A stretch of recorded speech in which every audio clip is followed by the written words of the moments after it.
শুরুতেই বলে রাখি যে আমি একজন ধার্মিক, এবং আপনার ওয়েবসাইটে আমি মুরতাদ হত্যা এগুলো হাদিস পড়েছি, কিন্তু আমি বিশ্বাস করি ধর্মে, কিন্তু আমি এই যে এই ধরনের কাউকে হত্যা করাকে সমর্থন করি না। এর জন্য যদি আমাকে বলে যে আমি আমি ধর্মে নেই, তারপরেও আমার যায় আসে না, কারণ আমি বিশ্বাস করি। কিন্তু এই ধরনের যে মুরতাদ হত্যা, তারপর হচ্ছে সাতিমে রাসূল হত্যা, এই ধরনের কথাকে আমি সমর্থন করি না আর কি। তো আপনার যে ওই লেখাটা, মানে হ্যাঁ ভাই, মানে আপনি ব্যক্তিগতভাবে সমর্থন করেন না, কিন্তু এই বিষয়গুলো তো ইসলামে আছে, তাই না? হ্যাঁ হ্যাঁ জানি, আর এটাও জানি যে সহিহ হাদিস অস্বীকার করলে আসলে আহ আমি ধর্মে থাকতে পারবো না। কিন্তু মানে এই বিষয়গুলো আমি আমি বিশ্বাস করি, আমার ইমান আছে। হ্যাঁ, ইমান ইসলামের মূল ভিত্তি তো ইমান। তো এটা আছে আমার, কিন্তু আমি মানে এই ধরনের যে মুরতাদ হত্যা, তারপর হচ্ছে নবীর বিরুদ্ধে কথা বললে হত্যা, সমালোচনা করলে হত্যা, এই ধরনের জিনিসকে ব্যক্তিগতভাবে আমি সমর্থন করি না। কিন্তু আমি আসলে বিষয়টা বুঝতে পারছি না, আমাকে একটু যদি আপনি বুঝায় বলতেন যে মানে কোরআনে তো বলা আছে যে তোমরা কি কোনো অংশকে মানবে আর কোনো অংশকে মানবে না, এইরকম মানুষদের কথা কিন্তু বলা হয়েছে যে এরা হচ্ছে মুনাফেক, এরা হচ্ছে জাহান্নামের নিম্নতম স্তরে তাদের জায়গা হবে। যারা হচ্ছে কিছু অংশ মানবে কিছু অংশ মানবে না। এবং মানে কোরআনে কিন্তু বলা আছে নবী সুন্নাহকে আঁকড়ে ধরতে হবে, নবী যেটা বলেছে সেটা অবশ্যই পালন করতে হবে। এখন আপনি মানে কোরআন এবং আল্লাহ নবীর কথা মানছেন না, অথচ আপনি বলছেন যে আপনি বিশ্বাস করেন, আপনার ঈমান আছে। এই বিষয়টা আমি ধরতে পারছি না ভাই। না না, অ্যাকচুয়ালি আপনি সাধারণ আমি জানি যে মানে ইসলামের পুরোপুরি সবকিছু মানতে হবে না, হলে ইসলামে থাকা যাবে না। কিন্তু আপনি ম্যাক্সিমাম মুসলিমকে যদি এই যে আপনার যে একটা লেখা, আর লেখাটার নাম হচ্ছে বিষের পেয়ালা এখনো তোমার ঠোঁটের সামনে তুলে ধরা হয়নি, তুমি কথা বলো, এই লেখার মধ্যে আপনি যে মানে আপনার আপনার উপর যে আক্রমণ করা হয়েছিল, মানে পুরা ডিটেলস আপনি বর্ণনা করেছেন। হ্যাঁ, এই লেখাটা কিন্তু আমি আমার বন্ধুদের সাথে শেয়ার করেছি, আর আমার বয়স কিন্তু বেশি না। একটু আগে যে যে ব্যক্তিটা কথা বলে গেল, তার থেকে আমার বয়স খুব বেশি হবে না। তো আমিও আমার বন্ধুদের কাছে এটা শেয়ার করি, আমি ধার্মিক এবং আমার বন্ধুরাও ধার্মিক। তাদেরকে আপনার কথা বলি এবং আপনার এই লেখাটা আমি শেয়ার করি, হ্যাঁ, আমার বন্ধুদের মাঝে।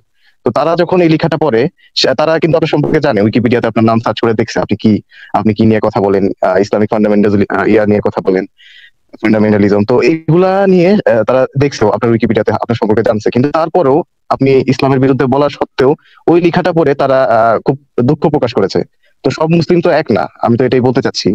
তো মানে এই যে আমাদেরকে আমাদের জীবনের যে, হ্যাঁ অবশ্যই সব মুসলিম এক না, আমার নিজেরও ঘনিষ্ঠ বন্ধু আছে যারা মুসলিম, তারাও মনে করে না যে, তারাও ধর্মপ্রাণ মুসলিম, একদম নামাজি, 5 ওয়াক্ত নামাজি, একদম মানে কঠোর মুসলমান, কঠোর বিশ্বাসী। তারাও আমাকে কখনো মারতে চায় নাই আসলে। তারা আমাকে যেটা বলতো যে তোর তোর বিশ্বাস তোর, আমার বিশ্বাস আমার, এভাবেই বলতো তারা।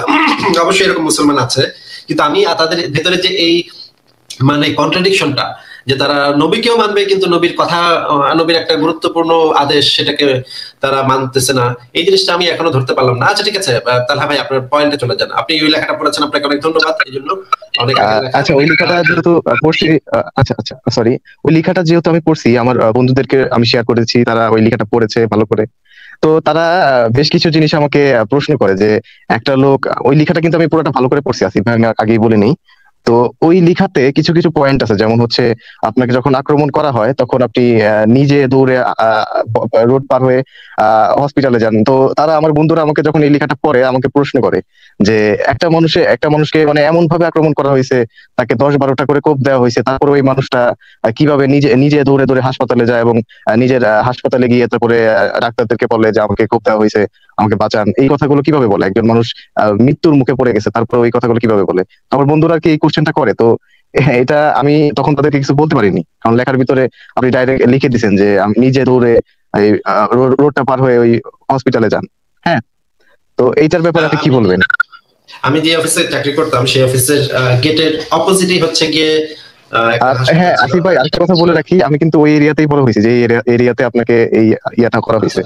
আপনি তাহলে নিশ্চয়ই জাপান বাংলাদেশ হাসপাতাল, কি জানো নাম, জাপান বাংলাদেশ হাসপাতাল, শিনশিন জাপান হাসপাতাল, হ্যাঁ 11 নম্বর সেক্টরে। 11 নম্বর, 11 না 13 নম্বর সেক্টরে বোধহয়। না না, 11 নম্বর সেক্টরে।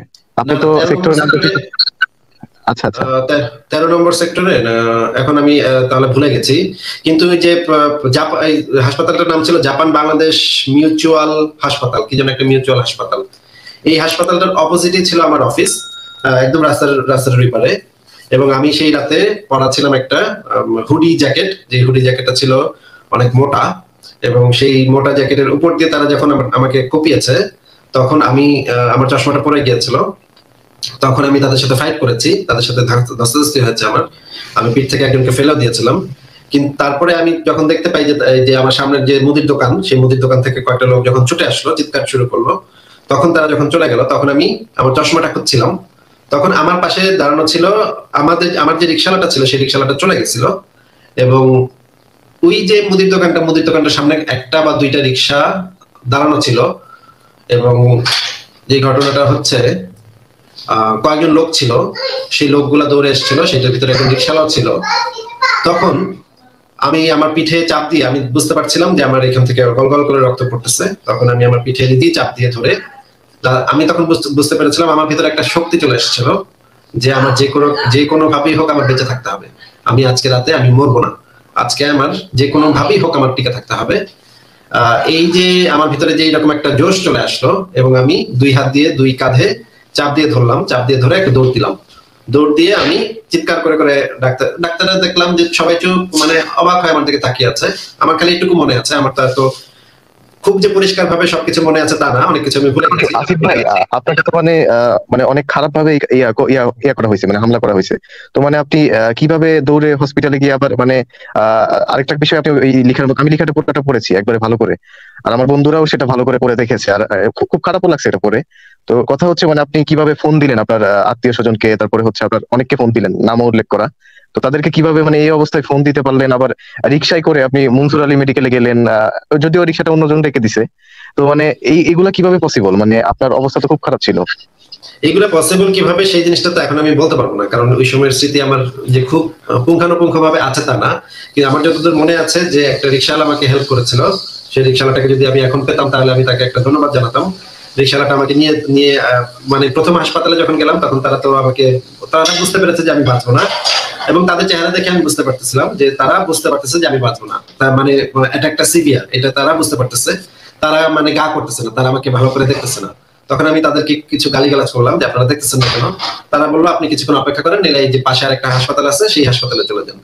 তো রিক্সাওয়ালাকে বলে দিল। তখন যখন রিক্সায় উঠতেছি, তখন আমি বোধহয় একজন বা দুইজনকে ফোন দিয়েছিলাম, এবং আমি আমার একটা হাত দিয়ে মানে যেই চিত্রটা, মানে যেই আঘাতটা ছিল সবচেয়ে ভয়ঙ্কর, সেইটা থেকে একদম গল করে রক্ত পড়তেছিল, সেইখানে হাত দিয়ে আমি ফোন করেছিলাম রিক্সায় উঠে। এইটুকু আমার মনে আছে, কিন্তু এছাড়া সবকিছু তো আমার মনেও নেই, কারণ ওই সময়ের যে স্মৃতি, সেই সময় এই ধরনের আক্রমণের যে স্মৃতিগুলো হয় বা এই ধরনের দুর্ঘটনার যে স্মৃতিগুলো হয়, সেই স্মৃতিগুলো মানুষের পরে সাধারণত মনে থাকে না। আমার খুবই অল্পই মনে আছে এখন, কিন্তু ঘটনা তো ঘটেছিল, মানে কিভাবে ঘটেছিল সেটা তো আমি জানি না। আমার ভিতরে বোধহয়, এবং পরে যখন ডাক্তার আমাকে ঢাকা মেডিকেলে যখন ডাক্তার আমাকে দেখেছে, তারা আমাকে বলেছে, তার পরবর্তীতে সেই ডাক্তারের সাথে আমার খুব ভালো কথাবার্তা হয়েছে, অনেক কথাবার্তা হয়েছে। সেই ডাক্তার আমাকে বললো যে আপনার একটা অদম্য জীবনী শক্তি আছে, আপনি যে পর্যায়ে মানে এই কক্ষায় যে আপনি এই কাজগুলা করছেন, এটা আপনার ভিতরে একটা, আপনার বডি হয়তো সাপোর্ট করতো না, কিন্তু আপনার মনের যে শক্তিটা আছে, সেই শক্তিটা আপনাকে বাঁচিয়ে নিয়ে আসছে। আপনার ভিতরে যেই একটা মাত্র জিনিস ছিল, সেটা হচ্ছে আপনার মানসিক বল। মানসিক বলটা থাকার কারণে আপনি বেঁচে গেছেন। আপনার বডি হয়ে যেতে পারতো, আপনি অজ্ঞান হয়ে যেতে পারতেন। আপনি যখন আপনাকে, মানে আমি যখন মাইক্রোবাসে উঠিয়ে যখন ঢাকা মেডিকেলে নেওয়া হয়, ডাক্তার বলতেছিল সেই সময় আপনি হয়তো মারা যেতে পারতেন। কিন্তু সেই সময় কেউ একজন আমাকে বলেছিল যে কিছুতেই আমি যেন সেন্সলেস না হই, সেন্সলেস হলে আমি মারা যাবো, সেন্সলেস যেন না হই, আমাকে সেন্সে থাকতে হবে। যখন মানে মাইক্রোবাসে করে আমাকে নিয়ে যাওয়া হচ্ছে, তখন আমার বারবার আমি বুঝতে পারতেছি আমার শরীর থেকে এত রক্ত বের হয়েছে যে আমি ঘুমায় পড়তেছি। আমার বারবার মনে হচ্ছে যে আমি এসের ভিতরে চলে যাচ্ছি, তন্ত্রের ভিতরে চলে যাচ্ছি, আর সাথে সাথে আমি নিজেকে আবার উঠা ফেলতেছি, জোর করে উঠা ফেলতেছি, না কিছুতেই ঘুমানো যাবে না, ঘুমাইলেই আমি শেষ, ঘুমাইলেই আমি মারা যাবো। এই স্মৃতিটা আমার মনে আছে। এই পর্যন্ত আমি বলতে পারবো। আমার পিঠে প্রচন্ড হচ্ছিল, মানে রক্তক্ষরণ হচ্ছিল, কিন্তু আমি বারবার নিজেকে তুলে ফেলতেছিলাম, ঘুমাচ্ছিলাম, আবার ফাট করে ঘুমায় যাচ্ছিলাম, শেষ মুহূর্তে আবার নিজেকে আবার করে ফেলতেছিলাম। এই জিনিসগুলো আমার মনে আছে, কিন্তু সবকিছু তো ভাই আমার মনে নেই। আচ্ছা আসিফ ভাই, একটা কোশ্চেন করি। আপনি কি বলতে পারবেন এক্স্যাক্টলি এই ঘটনাটা কোথায় ঘটছিল, মানে কোন জায়গাটাতে মানে আপনাকে আক্রমণ করা হয়েছে? এটা আমি জাস্ট জিজ্ঞেস করলাম আর কি, আমার কিউরিয়াসিটি থেকে করলাম এটা, মানে তেমন। আচ্ছা, এটা আমি আপনাকে ম্যাপে দেখাতে পারি, এখন তো আমার এই এগুলো ভুলে গেছি আমার অফিসের। না আমার আসিফ ভাই, আমি অ্যাকচুয়ালি সেই এরিয়াতে থাকি, তো মানে আমার অ্যাকচুয়ালি জানতে ইচ্ছা করে। মানে আমি আপনাকে তখন চিনতাম না যখন এটা হয়, আমি পেপারে আপনার ব্যাপারে পড়ি আর কি, তখন আমি খুব ছোট বলতে গেলে। তো পেপারে আমি যখন 8-এ পরীক্ষা দিই, তখন পেপারে প্রথম আলোতে আপনার ঘটনাটা পড়ি, বুঝতে পারছেন? তখন থেকে আপনাকে চেনা। তো সেই কিউরিসিটি থেকে আমি আপনাকে জিজ্ঞেস করতে চাচ্ছিলাম অনেকদিন ধরেই, আমি ওই লেখাটা অনেক আগে পড়ছি। তো আমার ইচ্ছা ছিল যে যেদিন আসিফ ভাইয়ের সাথে একদিন যুক্ত হব, আমার ফ্রেন্ডরাও যেহেতু অনেক কোশ্চেন করছে, এগুলো আমি আসিফ ভাইকেই ডাইরেক্ট জিজ্ঞেস করবো, থার্ড পার্টি কারো কাছে না জেনে আসিফ ভাইকে জিজ্ঞেস করবো। তো মানে এই ঘটনাটা এক্স্যাক্টলি কোথায় ঘটছে একটু বলতে পারবেন? আমি একটু ম্যাপে দেখছি, এখানে একটা আছে শিনচিন হাসপাতাল, এটা না? হ্যাঁ, এটা এটা তো 11 নম্বর সেক্টরে। হ্যাঁ, 13 নম্বর সেক্টরে, 13 নম্বর সেক্টরে। আচ্ছা দাঁড়ান একটু, আমি আপনাকে এক্সাক্ট ঠিকানাটা বের করে দিচ্ছি, এক সেকেন্ড।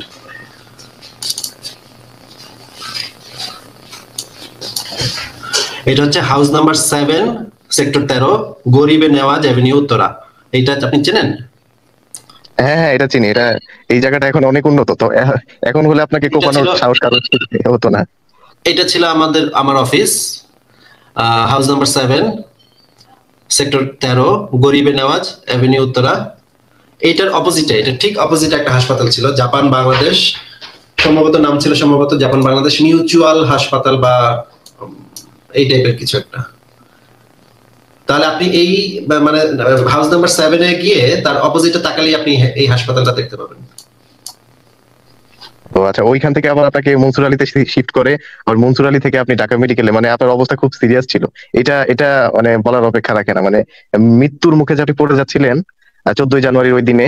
মানে আপনার জীবনের যদি কোনো সময় আমার মনে হয় কোনো ইয়া লেখা হয় যে আপনার জীবনের জন্ম কখন মৃত্যু কখন, তো মাঝখানে এই 14ই জানুয়ারির ডেটটাও আসবে আপনার জীবন ইয়া যদি কখনো লেখা হয়, আমার এটা মনে হয়।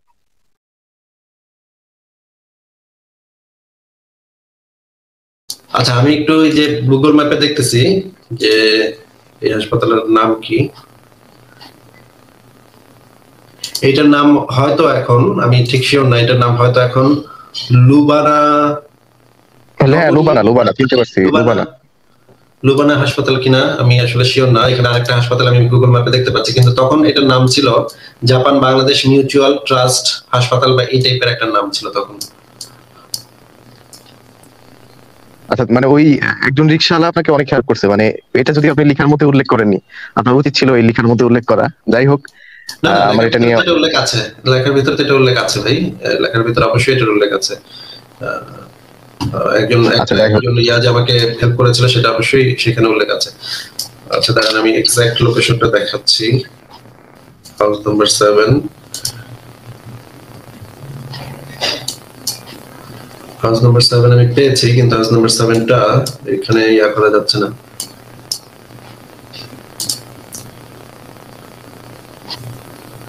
আচ্ছা, আপনি হাউস নাম্বার 7-এ রিক্সা থেকে নামবেন, একটা বড় গেট ছিল তখন, সেই গেটের সামনে দাঁড়ালেই উল্টার পাশে দেখবেন মানে বাম দিকে দেখবেন একটা ছোট মুদির দোকান। আসলে আমি তো বলছি 2013 সালের ঘটনা, এতদিনে হয়তো পরিবর্তন হয়ে গেছে রাস্তাটা। ডান দিকে ছিল একটা ছোট মুদির দোকান এবং অপোজিটে ছিল একটা হাসপাতাল। সেই হাসপাতালটার নাম হচ্ছে জাপান বাংলাদেশ মিউচুয়াল ট্রাস্ট হাসপাতাল, এই নাম বোধহয়, খুব সম্ভবত যতদূর মনে পড়ে। আপনি এটা কয়েকজনকে জিজ্ঞেস করে দেখতে পারেন, এই হাসপাতালটার নাম। আচ্ছা, এই যে মেইন রোডটা যেটা আসিফ ভাই, আপনি গরিবের নিউজ এই মেইন রোডে আপনাকে এই কাজ করতে পারলো, মেইন রোডের মতো একটা জায়গাতে, এটা কিভাবে? সেই সময় তো এই রাস্তাটা একটু অন্ধকার থাকতো, সেই সময় রাস্তাটা অন্ধকার থাকতো এবং সেখানে মুদির দোকান ছিল, মুদির দোকানের পাশে তো আর কোনো লাইট ছিল না সেই সময়। আচ্ছা, এখন ওই জায়গাটা আপনি দেখলে চিনতে পারবেন না, এখন মানে এত মানে উন্নত। ওইখানে আশপাশে, ওই আশপাশের এরিয়াতে একটা বার পর্যন্ত হয়ে গেছে, এত উন্নত এটা। তো এই জন্য আমি চিন্তা করলাম যে মানে 2013 সাল, তাই আমি 2021 সালে বা 22 সালে বসে চিন্তা করতেছি, এই জন্য আমি ওই লেখার মধ্যে ওই ইয়েটা পাচ্ছিলাম না। এখন আমি আপনার মুখ থেকে শুনে এটা শিওর হলাম আর কি। তো ধন্যবাদ আসিফ ভাই। আর আমার আরেকটা কোশ্চেন ছিল, সেটা যদি বলতে তাহলে করতাম আমি। হ্যাঁ হ্যাঁ, অবশ্যই বলেন। আচ্ছা, তো আমি একটা লেখা পড়লাম, এটা হচ্ছে মুসলিমদের একটা লেখা। তো সেখানে নবী মোহাম্মদ এবং আয়সার এই ব্যাপার, নবী মোহাম্মদ সাল্লাল্লাহু আলাইহি সাল্লাম এবং আয়সার ওনাদের ব্যাপারে বলা হচ্ছিল যে এটা হচ্ছে হাদিস, মানে নবী করে গেছেন কিন্তু নবী আদেশ দিয়ে যাননি যে তোমরা করো। তো মানে এটা হচ্ছে হাদিস কিন্তু সুন্নত না, মানে সব সব হাদিস যে সুন্নত তা না। মানে নবী যে এই কাজ করে গেছেন বাল্য বিবাহ, এটা নাকি মানে উনি করে গেছেন, উনি মানে তখনকার সময় উনি করে গেছেন, কিন্তু উনি যেহেতু সর্বকালের সর্বশ্রেষ্ঠ নবী, ওই হিসাবে এটা মানে সবসময় জন্য প্রযোজ্য হওয়া উচিত, কিন্তু এটা নাকি উনি আমাদের আদেশ দেননি। তো মানে এটা শুধুমাত্র হাদিস, মানে সুন্নত না। কিন্তু মানে আপনার কাছে এটা জানতে চাচ্ছিলাম, সব হাদিসই কি তাহলে সুন্নত, মানে এটা আর কি। এটা যে সুন্নত না যারা বলেছে, তারা আপনাকে কি এভিডেন্স দেখিয়েছে? তারা এভিডেন্স হিসেবে যে যুক্তিটা উপস্থাপন করেছে যে নবী মোহাম্মদ সাল্লাল্লাহু আলাইহি সাল্লাম যেটা আমাদেরকে আদেশ দিয়ে গেছেন, মানে ধরেন এমন একটা হাদিস, আমি এমনি উদাহরণ দিয়ে বলি যে ধরো তোমরা হচ্ছে বাল্য বিবাহ করতে পারবা, এরকম একটা হাদিস আছে। তো এটা দ্বারা বোঝা যায় যে নবী মোহাম্মদ সাল্লাল্লাহু আলাইহি সাল্লাম আমাদেরকে আদেশ দিয়েছেন যে বাল্য বিবাহ করতে। কিন্তু ওই যে না না হাদিসটা, ওই হাদিসে না না না না, না, আমি যেটা জানতে চাচ্ছি সেটা আপনি বুঝতে পারেননি, আমি আপনাকে বলে দিচ্ছি। মনে করেন নবী মোহাম্মদের 9 জন বিবি ছিল একসাথে, তাই না? এটা তো জানেন। হ্যাঁ হ্যাঁ হ্যাঁ, 9 জন, 9 জন না 11 জন, আমি শিওর না। 9 জন স্ত্রী ছিল এবং 2 জন দাসী ছিল। এখন 9 জন বিবি রাখা কিন্তু কোনো মুমিনের জন্য ঠিক না, মানে মানে বৈধ না। একজন মুমিন 4 জন, ম্যাক্সিমাম 4 জন বউ রাখতে পারে এবং দাসী রাখতে পারে, অগণিত দাসী অসংখ্য রাখতে পারে, কিন্তু স্ত্রী রাখতে হবে কিন্তু 4 জন, তাই না? হ্যাঁ, এটা কোরআনের আয়াতে বলা আছে, এটা আমি পড়েছি। এক্স্যাক্টলি। তাহলে এই যে নবী মোহাম্মদ যে 9টা বিয়ে করেছে, একই সাথে 9 বিবি ছিল, এটা কিন্তু এক্সেপশনাল হচ্ছে নবী মোহাম্মদের জন্য। এটা সুন্নাহ না, এটা হাদিসে আছে কিন্তু এটা সুন্নত না আপনার জন্য। আপনি এই কাজটা করবেন না। কারণ কারণ কি? কারণ হচ্ছে কোরআনেই বলে দেওয়া হয়েছে, কোরআনে এই বিষয় স্পষ্ট করে বলে দেওয়া হয়েছে যে এই কাজটা নবীর জন্য স্পেশাল, তাই তো? হ্যাঁ, মানে ওইটা জাস্ট নবীর জন্য, হ্যাঁ ওইটা আলাদা, কিন্তু হ্যাঁ এটার ব্যাপারে বলা হয়নি যে এছাড়া বাল্য বিবাহ। এছাড়া এছাড়া যে কোনো কাজ নবী করেছে, যে জিনিসটা বলে দেওয়া হয়নি যে এই কাজটা নবীর জন্য স্পেশাল, এছাড়া নবী যেই কাজ করেছে সেটাই হচ্ছে সুন্নত। মানে এখানে আদেশ নিষেধ বা নবীর কার্যক্রম সবই কি তাহলে সুন্নতের মধ্যে পড়ে? শুধুমাত্র আদেশ নিষেধ না, আদেশ সরাসরি আদেশও সুন্নত, মৌন সমর্থনও সুন্নত। হচ্ছে গিয়ে মানে মৌন সমর্থন মানে হচ্ছে গিয়ে মানে এই কাজটা নবীর নবীর জীবনে ঘটেছে এবং নবী কাউকে করতে বলে নেই, সেই কাজ। যেমন ধরেন অনেক কাজই তো আছে নবীর, যে কাজটা নবী কাউকে করতে বলে নেই, সেই কাজগুলো নবীকে ফলো করতে হবে আপনার। নবী যেভাবে জীবনযাপন করেছে সেইভাবেই জীবনযাপন করতে হবে আপনার। আচ্ছা ঠিক আছে, আমি আপনাকে তাহলে একটা হাদিস দেখাচ্ছি। হাদিসটা একটু দেখেন। প্রথমে হচ্ছে এই হাদিসটা আপনি পাবেন হাদিস সম্ভার গ্রন্থতে। এই হাদিসে যে জিনিসটা বলা হয়েছে, ভাই আপনি কি হাদিসটা একটু আমাদেরকে পড়ে শোনাবেন? আচ্ছা আচ্ছা, এটা হচ্ছে হাদিস সম্ভার, অধ্যায় হচ্ছে 24, বিবাহ দাম্পত্য পরিচ্ছেদ স্ত্রী নির্বাচন। 2558 নম্বর হাদিস। একাধিক সাহাবী কর্তৃক বর্ণিত, নবী সাল্লাল্লাহু আলাইহি ওয়াসাল্লাম বলেছেন, তোমরা কুমারী বিবাহ করো, কারণ কুমারীদের মুখ অধিক মিষ্টি, তাদের গর্ভাশয় অধিক সন্তানধারী, তাদের যোনিপথ অধিক উষ্ণ, তারা ছলনায় কম হয় এবং স্বল্পে অধিক সন্তুষ্ট থাকে নাকি? আমি আচ্ছা পড়তে পারতেছি না। আচ্ছা ঠিক আছে, এই হাদিসটা পড়ে আপনি কি বুঝলেন ভাই? এই হাদিসটা পড়ে যেটা বুঝলাম, মানে এখানে নবী আদেশ করেছেন কুমারী বিবাহ করতে, কুমারী, কিন্তু শিশু বিবাহ করতে তো বলেন নাই ভাই। কুমারী, এই ওই সময় তো কুমারী বলতে শিশুদের কি বোঝাতো? এই মানে একটু বড় হলেই তো তাদের বিয়ে হয়ে যেত। কুমারী আপনি পাবেন কোথায়? মানে বয়স্ক কুমারী, 18 বছর বয়স্ক কুমারী আপনি পাবেন কোথায় সেই সময়? আচ্ছা এই যে ভাই, এটা দিয়ে কিন্তু আপনি মানে শিশু বিবাহ বৈধ এটা বোঝাতে পারেন না, এই হাদিসে বোঝাতে পারেন, অন্য রেফারেন্সে হয়তো আপনি বলতে পারেন। অন্য অবশ্যই দেখাবো, অন্য অবশ্যই দেখাবো। আপনি একটু এই যে এই জায়গাটা একটু পড়েন, যোনিপথ অধিক উষ্ণ, এই জিনিসটার মানে কি? ভাই এটা মানে আপনি যা বুঝেন, দর্শকরা যা বুঝে, আমিও তাই বুঝতেছি। এটা এটা আচ্ছা ঠিক আছে ঠিক আছে, আপনাকে আমি আর জিজ্ঞেস করবো না। আপনাকে আরেকটা রেফারেন্স একটু দেখাচ্ছি, এই যে রেফারেন্সটা একটু দেখেন।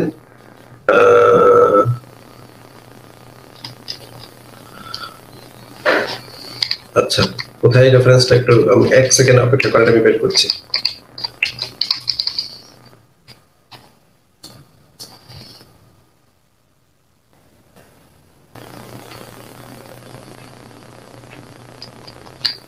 হ্যাঁ এই যে দেখেন, এই যে এটা হচ্ছে বুখারী শরীফের একটা হাদিস। এইটা ভাই আপনি একটু আমাদেরকে পড়ে শোনান তো, অনুচ্ছেদে কি লেখা আছে? কোনটা, মানে এই যে 3097? 3097 অনুচ্ছেদ, এখানে কি লেখা আছে একটু আমাদেরকে পড়ে শোনান। এটা বুখারী শরীফ থেকে আমি সরাসরি দেখাচ্ছি। হ্যাঁ পড়েন এটা। আচ্ছা, কোন বিষয় নবী সাল্লাল্লাহু আলাইহি সাল্লাম কর্তৃক অস্বীকৃতি জ্ঞাপন না করায় তা বৈধ হওয়ার প্রমাণ, অন্য কারো অস্বীকৃতি বৈধতার প্রমাণ নয়। আচ্ছা এইটার আমরা ব্যাখ্যাটা একটু পড়ি, এই হাদিসের ব্যাখ্যাটা একটু পড়ি। এই যেটা হচ্ছে নাসরুল বারী থেকে আমি দেখাচ্ছি, এটা হচ্ছে বুখারী শরীফের ব্যাখ্যা গ্রন্থ নাসরুল বারী, আপনি এই বইটা কিনতেও পারবেন। এই ব্যাখ্যাতে কি লেখা আছে সেটা আমাদেরকে একটু পড়ে শোনান ভাই। আচ্ছা, এটার ওই যে অনুচ্ছেদে বলা আছে হচ্ছে, কোন বিষয়ে রাসূল সাল্লাল্লাহু আলাইহি সাল্লাম কর্তৃক অস্বীকৃতি জ্ঞাপন না করায় তার বৈধ হওয়ার প্রমাণ, অন্য কারো অস্বীকৃতি বৈধতার প্রমাণ নয়। হ্যাঁ নিচের অংশটুকু করেন, উদ্দেশ্য এ দ্বারা উদ্দেশ্য দিয়ে। এর দ্বারা আচ্ছা একটু জুম করলে ভালো হয়। আচ্ছা আমি পড়তেছি। আচ্ছা আচ্ছা, আমি জুম করছি। আচ্ছা আচ্ছা, এক সেকেন্ড জুম করছি, দাঁড়ান।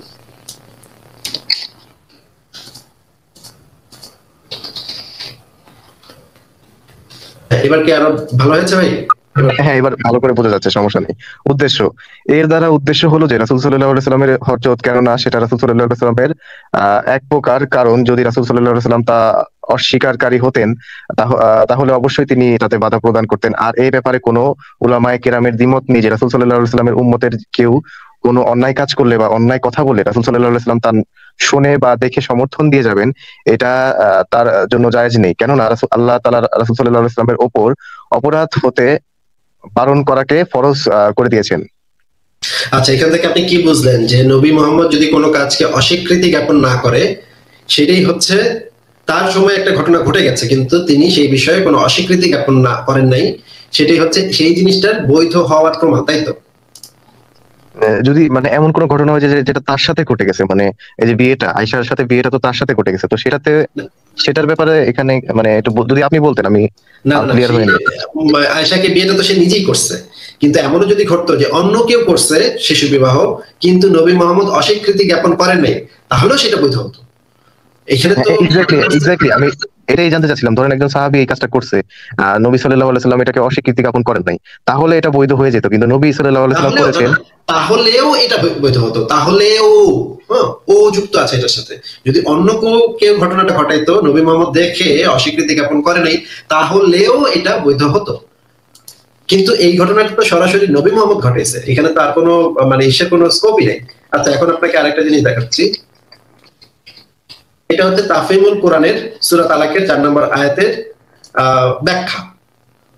এটা হচ্ছে কোথা থেকে আমি দেখাচ্ছি, না আমি ভুল বলছি, এটা হচ্ছে সাইয়েদ আবু আলা মওদুদির যে তাফহিমুল কোরআন আছে, হ্যাঁ তাফহিমুল কোরআন থেকে দেখাচ্ছি, সূরা তালাকের 4 নম্বর আয়াতের ব্যাখ্যা। এইখান থেকে একটু পড়েন তো ভাই।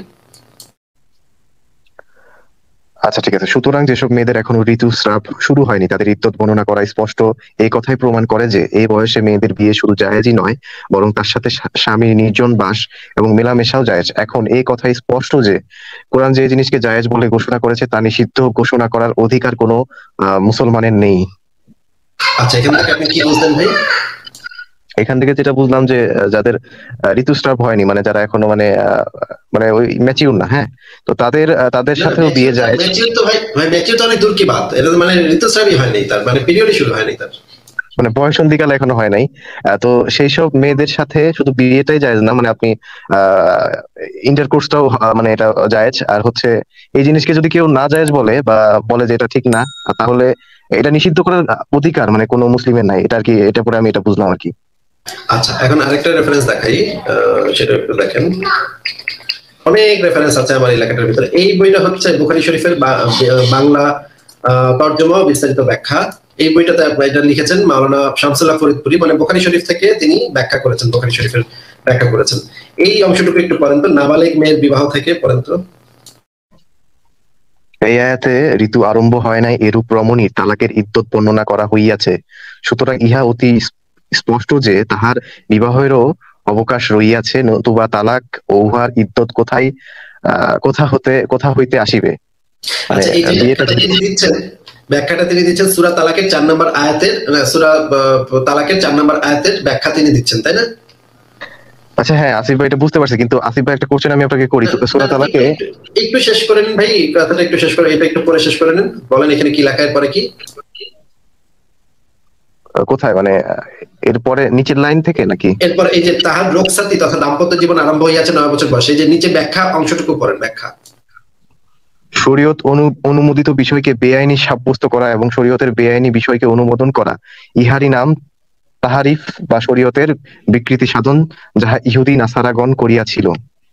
আচ্ছা, এর পরের অংশটুকু একটু পড়তে হবে ভাই, এই অংশটুকু একটু পড়েন, শেষ। আচ্ছা আচ্ছা। অপ্রাপ্ত বয়স্ক ছেলে মেয়েদের বিবাহ সম্পর্কে ইমাম বুখারী রাদিয়াল্লাহু আনহু কোরআন ও হাদিস দ্বারা শরীয়তের অনুমোদন প্রমাণিত করিয়াছেন। ইহাকে বেআইনি করা বস্তুত শরীয়ত তথা আল্লাহ তাআলা কর্তৃক তাহার বান্দাদের জীবন ব্যবস্থা রূপে প্রদত্ত শাসনতন্ত্রে হস্তক্ষেপ ও উহার তাহারিফ বা বিকৃতি সাধন করা। যেহেতু এই অনুমোদনের উপর স্বয়ং হযরত রাসূলুল্লাহ আমল করিয়াছেন, অতএব এই অনুমোদনকে দোষণীয় সাব্যস্ত করা রাসূলের কার্যকে দোষণীয় সাব্যস্ত করারই শামিল। আচ্ছা, তার মানে আমরা বুঝলাম কোরআনে আল্লাহ পাক সূরা তালাকের 4 নম্বর আয়াতে অপ্রাপ্তবয়স্ক মেয়েদের সাথে বিবাহ এবং যৌন সঙ্গম দুটাকেই বৈধতা দিয়েছেন, এবং নবী মোহাম্মদ এই অনুমোদনের উপরে আমল করিয়াছেন। মানে এই নির্দেশটা আল্লাহ পাকের এবং নবী মোহাম্মদ সেই জিনিসটা আমল করিয়াছেন। ভাই, আপনার কাছে কি মনে হচ্ছে যে আল্লাহ পাক একটা নির্দেশ দিয়েছেন সূরা তালাকের 4 নম্বর আয়াতে, যে নির্দেশনাটা দিয়েছেন সেই নির্দেশনার উপরে আমরা জানি যে নবী মোহাম্মদ তার জীবনে, নবী মোহাম্মদ হচ্ছে জীবন্ত কোরআন, তাই না? নবী মোহাম্মদ কোরআনের ব্যাখ্যা দেবেন, আমাদেরকে বুঝাই দিবেন। আল্লাহর কাছ থেকে যে আয়াতগুলো আসবে সেগুলোকে নিজের জীবনে মানে প্রয়োগ করে সেটা ব্যাখ্যা বিশ্লেষণ করে দিবেন আমাদেরকে। আল্লাহ পাক সূরা তালাকের 4 নম্বর আয়াতে যে বিধানটা নাযিল করেছেন সেই বিধানটা আবার নবী মোহাম্মদ তার জীবনে অ্যাপ্লাই করে দেখিয়ে দিচ্ছেন যে এই বিষয়ে অনুমোদন আছে, আল্লাহ পাকের অনুমোদন আছে এবং নবী মোহাম্মদের অনুমোদন আছে। এই জিনিসটাকে দূষণীয় সাব্যস্ত করা হচ্ছে, রাসূলের কার্যকে দূষণীয় সাব্যস্ত করা, আল্লাহর বিধানকে দূষণীয় সাব্যস্ত করা। এর মানে হচ্ছে এই কাজটা সরাসরি আল্লাহ পাকেরই মানে বিধান। তবে আপনি এই জিনিসটা সঠিক বলেছেন যে আল্লাহ এই জিনিসটা করতে আপনাকে মানে আপনাকে বাধ্য করে নাই, আপনাকে বলে নাই যে তোর করতেই হবে, বান্দা হে বান্দা তোমার করতেই হবে, এটা আল্লাহ পাক বলে নাই, কিন্তু বলেছেন যে কেউ যদি করতে চায় তাহলে করতে পারে। এই বিষয়ে অসংখ্য হাদিস আছে, অসংখ্য হাদিসে আমি দেখিয়েছি যে নাবালেগ মেয়ের বিবাহ, আপনাকে আমি দেখিয়ে দিচ্ছি, আরো অনেক হাদিস আছে। আচ্ছা, না এটা এটা বোঝা যাচ্ছে, মানে এটা এটা যে বৈধ সেটা বুঝতে পেরেছি অলরেডি, কিন্তু আমার একটা কোশ্চেন হচ্ছে এই সূরা তালাকের 5 নম্বর আয়াত। 4 নম্বর আয়াত একটু ভাই, একটু একটা জিনিস একটু শেষ করে নিই, যে বিষয়টা হচ্ছে যে সাবলটান ভাই চলে আসছেন আমাদের সাথে। সাবলটান ভাই, এক সেকেন্ড আমি আপনার কাছে আসতেছি। যেটা হচ্ছে যে যে জিনিসটা বলতে চাচ্ছি আমি, এই জিনিসটা আমি বারবার বলি যে একটা জিনিসকে বৈধতা দেয়াটাও বিপজ্জনক, যদি আপনাকে বাধ্য করা নাও হয়ে থাকে, বৈধতা দেয়াটাও ইটসেলফ বিপজ্জনক। এটার উদাহরণ আমি অনেকবার দিয়েছি, আজকে আরেকবার দিই। মনে করেন বাংলাদেশ সরকার এখন থেকে একটা সিদ্ধান্ত নিল, আইন করলো যে ছাত্রলীগের কর্মীরা যদি ধর্ষণ করে তাহলে তার জন্য কোনো বিচার আচার হবে না, তারা দায়মুক্ত। এরকম যদি একটা আইন করে, তখন যদি ছাত্রলীগের ছেলেরা কেউ কেউ তো নিশ্চয়ই আছে যারা ধর্ষণ করবে, এবং তখন তো তাদের বিচার হবে না, আসলে তাদের কিছুই হবে না আসলে। তখন যদি শেখ হাসিনা এটা বলে যে আমি তো কাউকে করতে বাধ্য করিনি, আমি তো কোনো ছাত্রলীগকে ধর্ষণ করতে বাধ্য করিনি, আমি শুধুমাত্র সেই কাজটার বৈধতা দান করেছি, সেই কাজটা যে বৈধ সেটা আমি বলেছি, সেই আইনটা করেছি, কিন্তু কাউকে তো আমি করতে বাধ্য করিনি, তাহলে তোমরা আমাকে দোষ দিচ্ছ কেন? তখন যদি এই রকমের একটা যুক্তি সে দাঁড় করায়, সেই যুক্তিটাকে আপনি তাহলে মেনে নিবেন তার যুক্তিটাকে, নাকি আপনি বলবেন সে এই বৈধতাটা দিয়েছে এই কারণেই কিছু ছাত্রলীগের কর্মীরা যেহেতু বুঝতে পেরেছে যে এই কাজটা অন্যায় না, এই কাজটা আইনগতভাবে লিগাল, এই আইনগতভাবে বৈধ, সুতরাং এই কাজটা করাই যায়, তারা এই কাজটা করেছে, এবং তারা বুঝতে পেরেছে এটার কোনো কনসিকুয়েন্স নাই, এইটার দায় কি আপনি শেখ হাসিনাকেও দিবেন না? হ্যাঁ, আমি পয়েন্টটা বুঝতে পারছি। ধরেন হচ্ছে বাংলাদেশে আজকে ধরেন হচ্ছে একটা ড্রাগ, ধরেন ইয়াবা হচ্ছে বাংলাদেশে ইলিগাল না, এটা হচ্ছে বৈধ। তো ধরেন এটার মানে এটা না যে মানে সরকার ইয়াবা নিতে এনকারেজ করতেছে, এটার মানে হচ্ছে এটা যে কেউ যদি ইয়াবা সেবন করে তাহলে তার ইয়া হবে না, কোনো শাস্তি হবে না, বা ইয়াবা সেল করে অনেকটা হচ্ছে এরকম, তাই তো নাকি আসিফ ভাই? আমি মনে হয় আপনার পয়েন্টটা বুঝতে পারছি। আমি বলতে চাচ্ছি যে একটা ক্রাইমকে যদি আপনি লিগালাইজ করেন তাহলে সেটাও তো ইটসেলফ একটা ভয়ঙ্কর ব্যাপার। যদি আপনি বাধ্য করেন নাই কাউকে এই ক্রাইমটা করতে, কিন্তু আপনি যদি একটা ক্রাইমকে লিগাল করে দেন, মানে মনে করেন বিএনপি কর্মীদেরকে হত্যা করা এখন থেকে আইনগতভাবে বৈধ, তার মানে তো এটা না যে শেখ হাসিনা বিএনপি কর্মীদেরকে হত্যা করতে বাধ্য করছে কাউকে, কিন্তু কাজটাকে লিগাল করে যদি দেয়, লিগাল করে দিলে তো অনেক ছাত্রলীগ কর্মী কাজটা করবে, এবং করলে তো তারা জানে যে তাদের কোনো বিচার হবে না, এটা মানে আইনগতভাবে তারা করতে পারে, তখন তো এটা তো একটা ভয়ঙ্কর ব্যাপার হবে, তাই না? হ্যাঁ, এটা ঠিক আছে, এটা আপনি ঠিক বলছেন। তো আমি বলতে চাচ্ছি যে কোনো একটা ক্রাইমকে যদি আপনি বৈধতা দেন, বৈধতা দেওয়াটাও তো ইটসেলফ বাধ্য না, ধরেন বাধ্য করেন নাই, বৈধতা দিচ্ছেন, বৈধতা দেওয়াটাও তো ভয়ঙ্কর। শুধুমাত্র বাধ্য করলেই যে ভয়ঙ্কর তা তো না, সেই কাজটাকে বৈধতা দেওয়াটাও তো ভয়ঙ্কর, নাকি ভাই? হ্যাঁ, কোনো ক্রাইমকে বৈধতা দেওয়া হচ্ছে অর্থ হচ্ছে ওই ক্রাইম যে করবে ওই ব্যক্তিটার শাস্তি হবে না। তো শাস্তি যেহেতু হবে না, এটা মানে এটাও একটা ক্রাইম, মানে এই কাজটা ঠিক না। এটা তো একভাবে এই ক্রাইমটাকে অনুপ্রেরণা দেয়া, তাই না? কারণ সে যে অপরাধী সে তো ভাবতেছে যে আমি এই কাজটা করলে কোনো বিচার নাই, কোনো সমস্যা নেই, আমি করতেই পারি। হ্যাঁ, এটা ঠিক আছে, কিন্তু আসিফ ভাই আমি যেটা নিয়ে কথা বলতে চাচ্ছিলাম, আপনি একটু আগে একটা হাদিস দেখালেন, ওইখানে কুমারী মেয়েদের ব্যাপারে বলা। তো ওইখানে কুমারী শব্দটা ব্যবহার করা হয়েছে, আর হচ্ছে এই যে সূরা তালাকের 4 নম্বর আয়াতে যাদের ঋতুস্রাব হয়নি তাদের ইদ্যৎকালের কথা বলা, মানে এটা দিয়ে বোঝানো যায় যে যাদের ঋতুস্রাব হয়নি তাদেরকে বিবাহ বৈধ, তাদের সাথে বাসর করা বৈধ। কিন্তু কথা হচ্ছে আমার এখানে বয়সটা কত নির্ধারণ, মানে ইসলামে বিয়ের বয়সটা কত নির্ধারণ কত, এটা নির্ধারণ করে, এটা একটু আপনি বলতে পারবেন? মানে ইসলামে মেয়েদের বিয়ের বয়স কোনো বয়স নির্ধারণ করা হয়নি, ছেলে মেয়েদের কারোরই কোনো বয়স নির্ধারণ করা হয়নি। আপনি 1 মাসের এমনকি একদিনের একটা বাচ্চা মেয়েকেও বিয়ে করতে পারেন ইসলামী বিধান মেনে। আপনি মাত্র জন্ম পেটে থেকে বাইরেছে সেই মেয়েকেও আপনি বিয়ে করতে পারেন, ইসলামী বিধানে কোনো সমস্যা নেই। কিন্তু সূরা ওই যে তালাকে যে বলা হলো যে যাদের এখনো ঋতুস্রাব হয়নি, তো এটা দ্বারা তো আপনি এটা বলতে পারেন না যে শিশু বিবাহ বৈধ, এটা তো বলা যায় না। অবশ্যই বলা যায়। আপনি এটা তাফসীর পড়েছেন, এই যে সূরা তালাকের 4 নম্বর আয়াতের তাফসীর গুলো পড়েছেন? আপনি কয়টা তাফসীর পড়েছেন? হ্যাঁ হ্যাঁ পড়েছি, তাফসীর ইবনে কাসির জালালাইন, তাফসীর ইবনে কাসির জালালাইন দুইটাই পড়ছি। আমি 8-10টা তাফসীর এখানে দিয়ে দিয়েছি আপনাকে, আপনি দেখেন, আপনাকে আমি দেখাচ্ছি কয়টা তাফসীর আমি দিয়েছি। দেখাচ্ছি একটা একটা করে। এটা ইবনে কাসির, এটা হ্যাঁ, প্রথমে আমি দিয়েছি বুখারী শরীফ। বুখারী শরীফের একটা হাদিস আপনাকে একটু দেখাইনি। এই বুখারী শরীফের এই হাদিসটা একটু পড়ে শোনাবেন ভাই প্লিজ? আচ্ছা আচ্ছা। আল্লাহ তাআলার কালাম, আচ্ছা এটা হচ্ছে সহিহ বুখারী 67 নম্বর অধ্যায়, হাদিস নম্বর হচ্ছে 5133। আয়েশা রাদিয়াল্লাহু আনহা হতে বর্ণিত। আচ্ছা না না না না না না না, উপর থেকে পড়তে হবে। কার জন্য ছোট শিশুদের বিয়ে করা বৈধ, এখান থেকে পড়তে হবে ভাই। আচ্ছা আচ্ছা, পরিচ্ছেদ এখানে বলা আছে কার জন্য ছোট শিশুদের বিবাহ দেওয়া বৈধ, আল্লাহ তাআলার কালাম এবং যারা যারা ঋতুময়ী হয়নি, সূরা তালাক 4। এই আয়াতকে দলিল হিসেবে ধরা নাবালেকার ইদ্যত 3 মাস নির্ধারণ করা হয়েছে। এটার মানে কি যে উপরে যে লেখা কার জন্য ছোট শিশুদের বিয়ে দেওয়া বৈধ, তারপরে লেখা যে আল্লাহ তাআলার কালাম যারা এখনো ঋতুমতী হয়নি, সূরা তালাকের 4 নম্বর আয়াত, এই আয়াতকে দলিল ধরে নাবালেগার ইদ্যত 3 মাস নির্ধারণ করা হয়েছে। এই কথাটার মানে কি ভাই? আমি বুঝলাম না, একটু যদি বুঝাই দিতেন। আচ্ছা, মানে এইখানে ওই যে সূরা তালাকের যে 4 নম্বর আয়াত, ওটাকে দলিল হিসেবে ধরে যে নাবালিকা যাদের মানে বয়স প্রাপ্তবয়স্ক না, তাদেরকে তাদের যে নির্ধারণ করা হয়েছে 3 মাস। তো এটার পরিচ্ছেদে আবার বলা শিশুদের বিয়ে দেওয়া বৈধ। তো এটা দিয়ে তো মানে শিশুদের ইদ্যৎকালের কথাটা আমি বুঝতে পারতেছি আর কি, এটা দিয়ে। ইদ্যত কখন হয় একটু বলবেন? ইদ্যতের ঘটনাটা কখন ঘটে? ইদ্যতের প্রয়োজনীয়তা কি? ইদ্যতের প্রয়োজনীয়তা ওই যে মানে তালাক প্রাপ্ত, আমি যতটুকু জানি যে তালাক দেওয়ার পর ইদ্যতটা আর কি করতে হয়, মানে পেটে পেটে বাচ্চা আছে কিনা ওটা জানার জন্য। আচ্ছা, পেটে বাচ্চা আছে কিনা, পেটে বাচ্চা থাকার সম্ভাবনাটা কখন তৈরি হয়? সেক্স করলেই তো পেটে বাচ্চা থাকার সম্ভাবনাটা তৈরি হয়। সেক্স যদি না করে, যৌন সঙ্গম না করলে তো পেটে বাচ্চা আছে কিনা সেটার কোনো ইয়াই নেই, তাই না? হ্যাঁ হ্যাঁ, আমি বুঝতে পারছি, আপনি বোঝাতে চাচ্ছেন যে শিশুদের সাথে ওইসব কাজ করা বৈধ, মানে ইদ্যত দিয়ে বোঝাতে চাচ্ছেন, বুঝতে পারছি আমি। আচ্ছা, এই জিনিসটা আরো পরিষ্কার হবে, একদম সরাসরি বলে দেওয়া হয়েছে সরকারি সৌদি আরবের সরকারি ওয়েবসাইটে। মানে সৌদি আরবের একেবারে সরকারি ফতোয়া, সরকারি ওয়েবসাইটে একেবারে ইয়া করে টানায় দেওয়া হয়েছে। কোনো রাগঢাক নাই, একদম সরাসরি। মানে চিন্তা করেন এরকম একটা মানে বিকৃত ব্যাপার। সেই জিনিসটা আপনাকে একটু দেখাচ্ছি। এই যে এই পেজটা বেশি বড় করলে এই পেজটা ভেঙে যায়। আমি আপনাকে একটু আপনাকে আমি লিংক দিয়ে দিব, আপনি একটু এই ওয়েবসাইটটা একটু ভিজিট করবেন। এটা হচ্ছে সৌদি আরবের সরকারি ওয়েবসাইট। ভাই আপনি কি দেখতে পাচ্ছেন ওয়েবসাইটটা? হ্যাঁ হ্যাঁ, কিংডম অফ সৌদি আরব, এটা কি? হ্যাঁ, এটা হচ্ছে কিংডম অফ সৌদি আরবিয়া। এটা আমি দেখাচ্ছি, আরো ভালো করে দেখাচ্ছি, দাঁড়ান দেখি কতটুকু বড় করা যায়। এই যে ভেঙে গেছে। হ্যাঁ, এই ওয়েবসাইটটা বড় করলে ভেঙে যায়, ব্রেক হয়। আমি ছোট করেই দেখ, এই যে এইভাবেই দেখেন ভাই। এটা হচ্ছে সৌদি আরবের একটা সরকারি ওয়েবসাইট। এই ওয়েবসাইটটা হচ্ছে গভর্নমেন্ট ওয়েবসাইট। এই ওয়েবসাইটের শেষে আমি আপনাকে ইয়া দিয়ে দিচ্ছি, লিংক দিয়ে দিচ্ছি এই ওয়েবসাইটের। আপনি এই ওয়েবসাইটের লিংকে গেলে আপনি মানে এই যে কমেন্ট সেকশনে এই লিংকটা দিয়ে দিচ্ছি, আপনারা যারা দেখতে চান আপনারা একটু দেখে নিন এই ওয়েবসাইটটা। আচ্ছা, এটা ভেঙে গেল কেন? আচ্ছা, এই ওয়েবসাইটে, আচ্ছা এটা গভর্নমেন্ট ওয়েবসাইট, এটা ভেঙে গেল। আমি লিংকটা এখানে পোস্ট করলাম কিন্তু লিংকটা ভেঙে গেল। আচ্ছা যাই হোক, এই যে এখানে দেখবেন আপনি, এই যে এখানে আমি দিয়ে দিয়েছি, এখানে দেখেন alifta.gov.sa, এই যে এই ওয়েবসাইটের নাম। এই ওয়েবসাইটটা যে গভর্নমেন্ট ওয়েবসাইট, এটা তো আপনি বুঝতে পারছেন নাকি?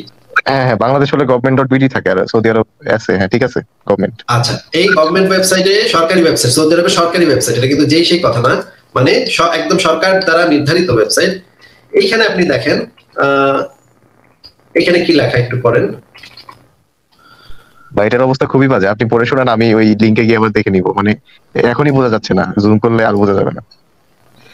আচ্ছা, এই যে এই অংশটুকু একটু পড়েন, এই যে দাস, এই অংশটুকু একটু পড়েন শুধু। ভাই একটু জুম করেন, আমি তো দেখতে পাচ্ছি না, খুবই ছোট করে দেখা যাচ্ছে। ভাই এর চেয়ে জুম করলে এটা ফেটে যাবে এই ওয়েবসাইটে। আপনি পড়ে শোনান, আমি দেখতেছি, আমি দেখে গিয়ে। আচ্ছা, এই ওয়েবসাইটে লেখা, thus it is permissible to contract the marriage of an immature girl and consummate it. Consummate it মানে কি ভাই?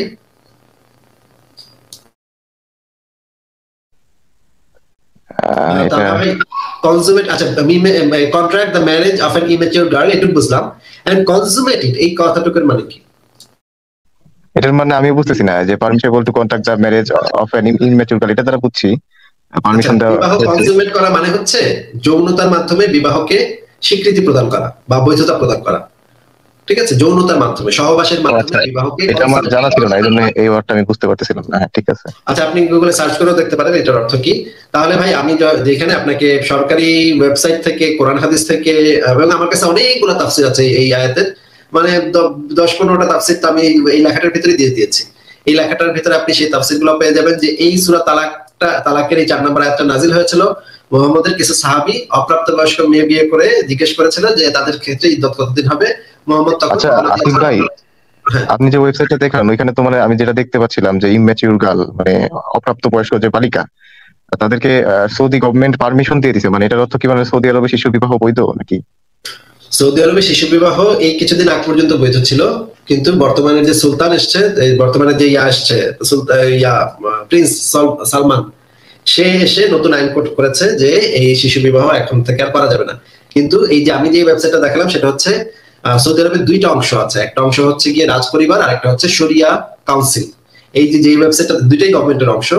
যে ওয়েবসাইটটা দেখালাম সেটা হচ্ছে শরিয়া কাউন্সিল দ্বারা পরিচালিত ফতোয়া বিভাগের ওয়েবসাইট। হ্যাঁ, ফতোয়া এবং ইসলামী শরীয়ত বিষয়ক তারা আলাপ আলোচনা করে। কিন্তু সৌদি আরবের যে রাজপরিবারের আইন হচ্ছে যে এখন থেকে শিশু বিবাহ করা যাবে না, কিন্তু শরীয়তের যারা ফতোয়া বিভাগের যারা মানে প্রধান, তারা এই জিনিসটা কিন্তু মেনে নেন নাই। তারা এখনো ইসলামের যে বিধান সেই বিধানটাকে ফলো করার কথা বলতেছেন।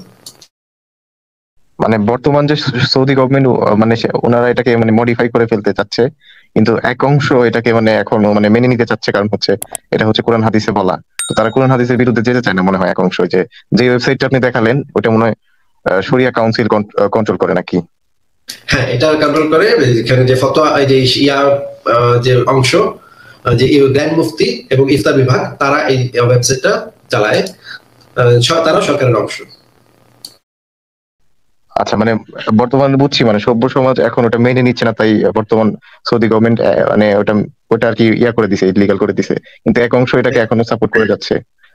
ইসলামকে পাশ কাটিয়ে বর্তমান সৌদি সরকার যে প্রিন্স সালমান, সে ইসলামকে পাশ কাটিয়ে সে এই বিধান করেছে, ইসলাম বিরোধী বিধান করেছে আসলে। এখন ইসলামের যে বিধানটা হচ্ছে, আরেকটা বিধান আছে যে যদি জালেম শাসকও থাকে, সে যদি কোনো ইসলাম বিরোধী কাজও করে, তখন জালেম শাসক হইলেও তাকে মেনে নিতে হবে। এমনকি যদি হাদিসে এসছে এই জিনিসটা, যদি হাবশি গোলামও তোমাদের খলিফা নির্বাচিত হয় তাহলে তাকেও তোমরা মেনে নাও। এই কারণে মানে সৌদি আরবের যে শরিয়া কাউন্সিল সেই রাষ্ট্রপ্রধানকে মেনে নিতে বাধ্য হচ্ছে। কিন্তু তার মানে এটা না যে এই বিধানটা ইসলামের বিধান। এই বিধানটা হচ্ছে যে শিশু বিবাহ বন্ধের যে বিধানটা, সেটা হচ্ছে অনইসলামিক বিধান। ইসলামের বিধান এটাই যে কোনো বয়সের শিশুকে, মাত্র জন্ম হয়েছে এই রকমের একটা বাচ্চাকেও বিয়ে করা সম্পূর্ণ ইসলামে জায়েজ আছে। আচ্ছা, যে রাষ্ট্রের শাসককে যে মেনে নিতে হবে, হ্যাঁ, এই নিয়মটা মনে হয় আমাদের দেশের ইয়ারা ফলো করে, কারণ আমাদের দেশের ইয়াটা কিন্তু মানে ইসলাম অনুযায়ী না, বৈধ না। ইসলাম অনুযায়ী মানে এটা না, গণতন্ত্র যেটা। তো এটাকে মনে হয় যে রাষ্ট্রের শাসককে মানতে হবে, এই যে পয়েন্টটা, এটা মনে হয় আমাদের দেশের মাদ্রাসাতে ওরাও ফলো করে নাকি? হ্যাঁ, মানে এটা মাদ্রাসায় ফলো করে, কিন্তু তারা মনে মনে চায় সরকারকে উৎখাত করে, গণতন্ত্রকে উৎখাত করে ইসলামিক খিলাফত প্রতিষ্ঠার। কিন্তু তারা তো এটা এখন আপাতত, যেহেতু তারা সংখ্যালঘু এবং তাদের শক্তি সামর্থ্য নেই, যেটা পারছে না, কিন্তু যখন তাদের সংখ্যা বাড়বে এবং অস্ত্রশস্ত্র আসবে তখন তারা জিহাদ করতে পারবে।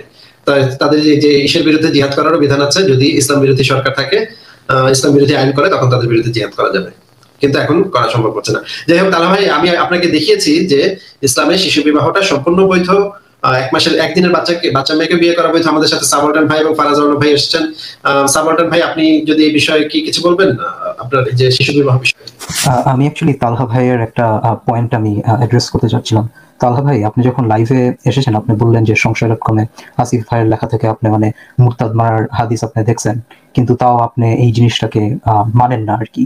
মানে আপনার মানা বা না মানা দিয়ে ইসলামের যে খারাপটা, এটা কি পাল্টায় যাইতেছে, নাকি আপনি মনে করেন যে যেই হাদিসগুলো সংশয়.com-এ আছে সেগুলো আপনার জাল হাদিস বা ভুয়া হাদিস বা ভ্যালিড না। সেগুলো ঠিক আছে, সেই হাদিসগুলা আপনি দেখবেন, সেই হাদিসগুলা যে আমরা যারা জেনারেল ইয়াতে হয়েছি, জেনারেল শিক্ষাতে, তো তারা এই হাদিসগুলো জানি, আমরা আমরা ইসলাম অনৈতিক শিক্ষা বইটা পড়ছি ছোটবেলায়, এখান থেকে ইসলাম শিখছি, এর বাইরে তো ইসলাম কখনো জানি নাই, পড়ি নাই। তো মানে আমরা জানি না যে মুরতাদকে হত্যা করতে হয়। এটা আমি কিছুদিন আসিফ ভাইয়ের সাথে, আমি যখন আসিফ ভাইয়ের কথা পেপারে পড়ি, আমি যখন এই যে স্কুলে পড়তাম, তখন আমি আসিফ ভাইয়ের যে এই ঘটনাটা ওনার ব্যাপারে পেপারে জানি, ওনার মানে ওয়েবসাইট আপনারা তখন আমি দেখি। মানে আপনারা হ্যাঁ, ঠিক মতো জানতামই না, জানি ইসলাম না এটা। মানে জানেন না আর কি, ঠিক মতো আপনি পড়েন না এখন আজকে আমরা না, এটা আমাদের জেনারেশন বলেন বা আমাদের বাংলাদেশের ম্যাক্সিমাম মানুষ বলেন, এটা জানেই না মুরতাদ কি, এটাই তো জানে না। তো জানে না, তারা যদি জানতো তাহলে তো মানে এইভাবে তারাও মানতো না, শুধু আমি না, এটা কেউই মানতো না। কিন্তু তারা যে নাস্তিক হয়েছে তো তাও না। কিন্তু ইসলামের নিয়ম অনুযায়ী যদি কেউ সহিহ হাদিস অস্বীকার করে তাহলে সে ধর্মে থাকতে পারবে না, এটা আমি জানি। কিন্তু ভাই একজন আমার মানুষকে হত্যা কোয়েশ্চেনটা করে তো ছিল আমি যে সমর্থন এটা কি করতে পারবো না। কোরআন আর হাদিসের মধ্যে যেটা লেখা আছে লাইক মানা না মানা, এটা কি মানে ধর্মের যে ওয়ার্ডস এটা কি চেঞ্জ করতেছে, বা এই ধর্মের ওয়ার্ডস এর আন্ডারে যারা বিশ্বাস করে করে যখন when they act accordingly, এটা কি জিনিসটাকে পাল্টাচ্ছে আপনাদের মানা না মানা দিয়ে? না, নীতি পাল্টাচ্ছে না, অনেক মানুষ এটাকে ফলো করতেছে, কিন্তু ম্যাক্সিমাম মানুষ তো এই জিনিসটাকে মানতেছে না। এটাও তো আপনাকে ভাবতে হবে। জানি এটা মানা না মানাতে ইসলাম চলবে না, কারণ ইসলামের মধ্যে এটা আছে। এটা আপনার কথা ঠিক আছে, কিন্তু যারা হচ্ছে আমরা যে সাধারণ মানুষ, তারা কিন্তু কাউকে কোনোদিন হত্যা করতে চাইবো না। এই যে আসিফ ভাইয়ের সাথে যে সাধারণ হ্যাঁ, মানুষ যদি ইসলামের খারাপকে যদি স্বীকৃতই যদি না দেয়, এটা কি একটা ভালো জিনিস বলবেন আপনি? এটা অবশ্য একটা ভালো জিনিস, ওই মানবিক দিক দিয়ে চিন্তা করতে গেলে ভালো জিনিস, কিন্তু যদি আপনি ইসলামের দৃষ্টিতে দেখেন তাহলে এটা অবশ্যই খারাপ। কারণ হচ্ছে এটা হচ্ছে সুন্নাহর বিরুদ্ধে যায়, কোরআন সুন্নাহর বিরুদ্ধে যায়, এটা ওই দিক দিয়ে খারাপ। কিন্তু একটা মানবিক ভাবে যদি আপনি চিন্তা করেন, একটা মানুষকে হত্যা করা কিন্তু আমরা সাপোর্ট করি না, একটা সভ্য মানুষ বা আমি একটা আপনাকে মানে হত্যা সুস্থ করা মানুষ। সাপোর্ট করতে বলছি না, আমি সিম্পলি আপনাকে বলছি যে ইসলামের মধ্যে যে খারাপটা আছে এই খারাপটাকে স্বীকৃতি দিতে। স্বীকৃতি বলতে আপনি কি বোঝাচ্ছেন, আমি মানে বুঝতে পারতেছি না। মানে বলতে আমি এটাকে আপনার থেকে অ্যাকনলেজমেন্ট আমি এক্সপেক্ট অবশ্য, like I am no one to expect anything of you, but list করলে এটা ভালো হতো আমার দিক দিয়ে, যেটাকে অ্যাকনলেজ করে দেন, এটাকে একদম পুরো আপনি ডিনাউন্স করলেন। ভাই মানবাধিকার বিরোধী, তারপরে হচ্ছে যে এটা হচ্ছে আহ, এটা তো মানে সমর্থন করা যাবে না, এটা হচ্ছে কথা। তো এই জন্য আর কি এটাকে সাপোর্ট করি না। ঠিক আছে তাহলে ভাই, এতটুকুই ছিল। এটা শুনে ভালো লাগলো যে অ্যাটলিস্ট আপনার মানবতা আপনার ধর্মের থেকে ভালো, এবং আপনার কিন্তু ভাই আমি মানবতা বিশ্বাস করি, আমি কিন্তু এটা এটা মানি না, তার মানে এই না যে ভাই আমি, হ্যাঁ ইসলাম অনুযায়ী এটা একটা জিনিস অস্বীকার করলে মানে আপনি তারা কিসের উপরে বিশ্বাস করেন? এই যে এই ইসলাম যেটার মধ্যে একটু আগে আপনি বললেন একটা জিনিস যেটা আপনি মানে আপনার কাছে মনে হয় যে মানবিক না, সেই জিনিসটাকে আপনি মানেন? এখন এটা এই যে আপনি যদি এই যে আপনার আসিফ ভাইয়ের যে লেখাগুলা, সংসারের যে লেখাগুলা, এগুলার যে হাদিসগুলো, এগুলো তো সব সহিহ হাদিস। এই হাদিস বিটির সাথে লিঙ্ক করা থাকে, ক্লিক করলে দেখা যায়। তো এখন হচ্ছে ম্যাক্সিমাম মানুষকে যদি আপনি এই হাদিসগুলো দেখান, তাহলে এগুলো মানবে, পড়বে, শুনবে, বুঝবে। কিন্তু এই আমি হাদিসগুলোকে আপনার সাপোর্ট কথা করবে বলছি, না কেউ। আপনি একটু আগে কিন্তু বললেন যে হ্যাঁ, আমার আপনার কথাও ঈমান আছে। ইনক্লুডেড, আমি আমার কথাও একেবারে যুক্ত করে বলছি যে মানে এই হাদিসগুলা ঠিক আছে, কিন্তু এই হাদিসগুলো আমরা মানতে পারবো না, কারণ হচ্ছে আমরা একজন মানবিক মানুষ হিসেবে এগুলো মানা তো পসিবল না। আপনি বুঝতে তাহলে পারছেন কি আমার আপনার কথাটা? ইসলামের প্রতি ঈমান কি থাকলো? ইসলাম অনুযায়ী তো থাকলো না, কিন্তু আমি মনে প্রাণে যেহেতু এক ঈশ্বরকে বিশ্বাস করি, আমাদেরকে কেউ ক্রিয়েট করেছে, তাহলে আমার ঈমান তো আছে, তাই না? হয়তো এক অংশ আমি মানতেছি না। আচ্ছা, আমার একটা প্রশ্ন আছে। যারা আমাকে আক্রমণ করতে চেয়েছিল তারা তো নিশ্চয়ই ইসলাম ধর্মকে আপনার থেকে বেশি মানে, তাই না তালহা ভাই? হ্যাঁ মানে আমি ধরেন জানি, আর তারা হচ্ছে মানে দুজনেই জানি, কিন্তু আমি মানি না, কিন্তু তারা মানে। এটা হচ্ছে পার্থক্য। আচ্ছা আচ্ছা, তার মানে আমরা বুঝতে পারছি যে আপনি যত বেশি ইসলাম মানবেন তত বেশি অমানবিক মানুষে পরিণত হবেন, আর যত কম ইসলাম মানবেন তত আপনি মানবিক মানুষে পরিণত হবেন। থ্যাংক ইউ ভাই এই তথ্যটা আমাদেরকে দেওয়ার জন্য। ফারাজ ভাই, আপনি কি কিছু বলবেন এই বিষয়ে? ফারাজ ভাই আজকে ঘুরে গেছে। ফারাজ ভাই, না না, আমি কি বলেন আসিফ ভাই, এগুলা কাজ আমি করি না। যাই হোক, বাট এটা ভালো, মানে দিনের শেষে তাহলে ভাই আপনি যতটুকু আপনার আলোচনা শুনলাম, মানে ঢোকার পরে আমি আপনার আলোচনা শোনা শুরু করছি আর কি। আপনি ফ্রি দেশের ফ্রি নাগরিক হিসাবে you can believe whatever you want, but আপনার মরাল পজিশন যদি নবী মোহাম্মদ এবং তার কাল্পনিক আল্লাহ থেকে বেটার হয়, ওনাদের বিধান থেকে বেটার হয়, আপনি যদি মরালি তাদেরকে সারপ্রাইজ করে যান, তাদের থেকে আগে যান, দেন আমি মানুষ হিসেবে আপনাকে কংগ্রাচুলেট করতে পারি। That's it. না ফারাজ ভাই, এটা শুধু আমি একা না, আমার যে ফ্রেন্ড সার্কেল, তাদেরকে তো আমি ওই লেখাটা দেখাইছি, তারা কেউ এটাকে সাপোর্ট করে নাই। দাদা ভাই, that's good for you and your friend circle, but এটা সবার জন্য কিন্তু ইয়া হয় না। যেমন আমি যদি আমার ফ্রেন্ড সার্কেলের কথা বলি, এট সাম পয়েন্টে তারা কিন্তু অনেকেই দাস প্রথা এটাকে একসেপ্টেবল মনে করে নেয়। আমি মনে করি যদি তারা সামহাও এই জিনিসটা জানতে পারে, এটা তারা নিজেরা একসেপ্ট করে নিবে বা নিজেরা নিজেকে কোনো একটা বুঝ দিয়ে বলবে যে হ্যাঁ শিশু বিবাহ করা আসলেও কোনো না কোনো ভাবে যৌক্তিক করতে পারে, এরকম মানে এটা এটা মেনে নিতে পারে ফারাজ ভাই, এটা মেনে নিতে পারে। কিন্তু ধরেন এই যে যুদ্ধ করে জিহাদ করে ওদের মা বোনকে তুলে এনে আপনি এই কাজ করবেন, তাসি বানাবেন, এটাকে আপনার ফ্রেন্ড সার্কেল কেউ মেনে নিবে না। এটা একজন, আমি মনে করি একজন যে মুসলিম সেও মেনে নিবে না। একজন যে সাধারণ মুসলিম তার কথা বলতেছি। এখন যে উগ্র জঙ্গি তাদেরকে বলে, তাদের কথা বলে লাভ নেই, তারা ইসলামকে অন্যভাবে ফলো করে। মানে যারা বেশি ফলো করে, বেশি মানে ইসলামকে, তারা ওই কাজগুলো করবে। কিন্তু আপনারা যারা একটু কম মানেন, জানেন কিন্তু একটু কম মানেন, তারা যখন অসহায়, জানতাম না ভাই, আপনারা এগুলো না বললে তো জানতাম না। না, আপনার অসহায়তাকে পুঁজি করে আপনার এই যে এই প্রিমিটিভ বা বর্বর চিন্তাগুলাকে, প্রিমিটিভ বর্বর আইডিওলজিটাকে আপনার মনের মধ্যে ঘিরে নিবে যখন আপনি অসহায় থাকবেন, আপনার কাছে করার তেমন কিছু থাকবে না, বা আপনি পারিবারিক ভাবে বা আপনি আপনার ক্যারিয়ারের দিক থেকে আপনি যখন একটু পিছিয়ে পড়বেন, তখন এই জিনিসগুলো ধীরে ধীরে ধীরে ধীরে আপনার একসেপ্টেন্সের মধ্যে চলে আসে। কেননা আপনাকে কোনো না কোনো একটা স্কেপ রোড পাইতে হয়, কোনো না কোনো একটা আশা পাইতে হয়। ওই আল্লাহর হাত ধরে এই বর্বর জিনিসগুলো মানুষ মেনে নেয় অনেক সময়।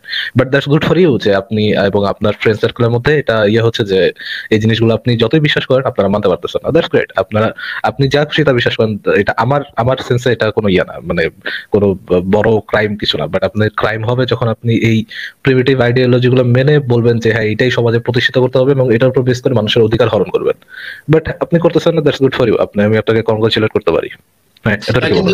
কিন্তু ফারাজ ভাই, আমার একটা পয়েন্ট আছে, আপনি পয়েন্ট একটু শুনেন। মনে করেন তালহা ভাই, কিন্তু আমার যেটা মনে হলো যে উনি একজন মানবিক মানুষ, উনি সভ্য মানুষ, উনি এই জিনিসগুলোকে সাপোর্ট করেন না। কিন্তু মনে করেন কালকে ওনার একটা বিরাট একটা বিপদ হলো, আমি চাই না আপনার কখনো বিপদ হোক, আমি চাই আপনি ভালো থাকেন, কিন্তু ধরেন তর্কের খাতিরে ধরে নেন কালকে আপনার মা খুবই অসুস্থ হলো বা বাবা খুবই অসুস্থ হলো, এবং অথবা ধরেন আপনারই একটা এমন একটা অসুখ হলো যে অসুখটা খুবই ভয়ঙ্কর, এবং আপনি বুঝতে পারলেন যে আপনার আপনি এখন অসহায়, আপনি এখন এমন একটা সিচুয়েশনে পড়েছেন যেখান থেকে আপনাকে আল্লাহ পাক ছাড়া আর কেউ, যেহেতু আপনি বিশ্বাস করেন আল্লাহ পাকে, আল্লাহ পাক ছাড়া আপনাকে এখন আর কেউ রক্ষা করতে পারবে না।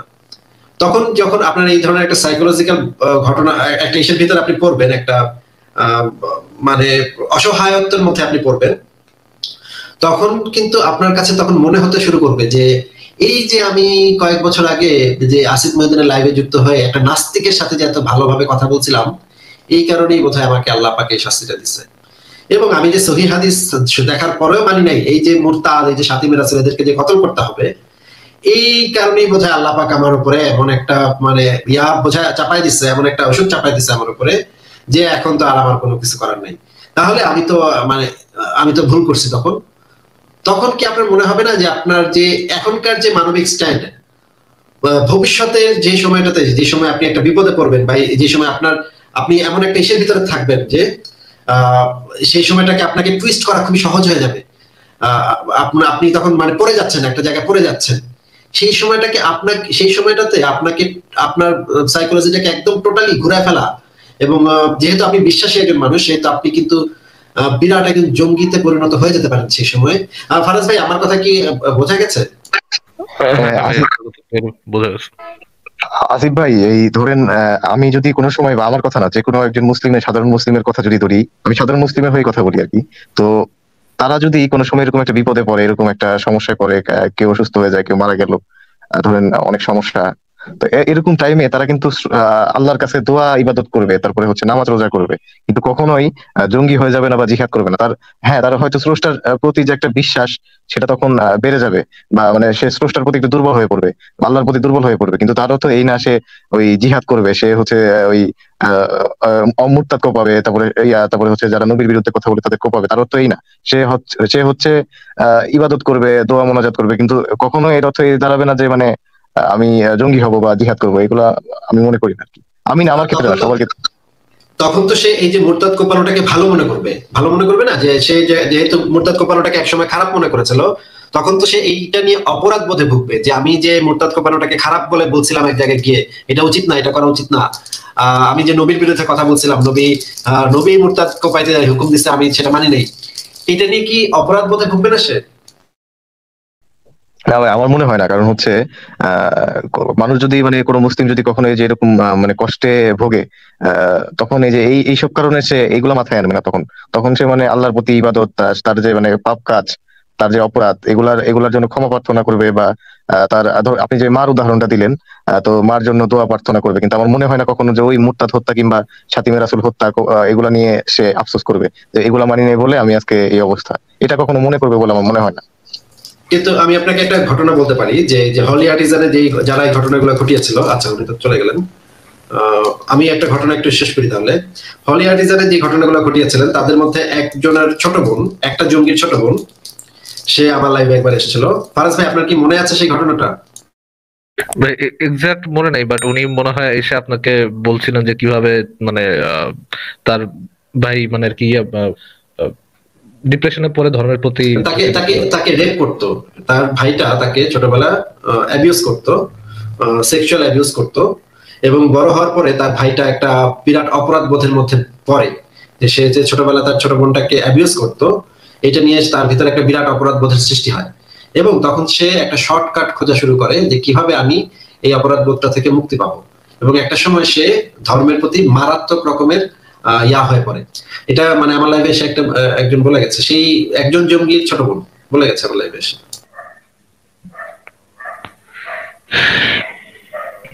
তবে আসিফ ভাই, আমি একটা কথা বলি।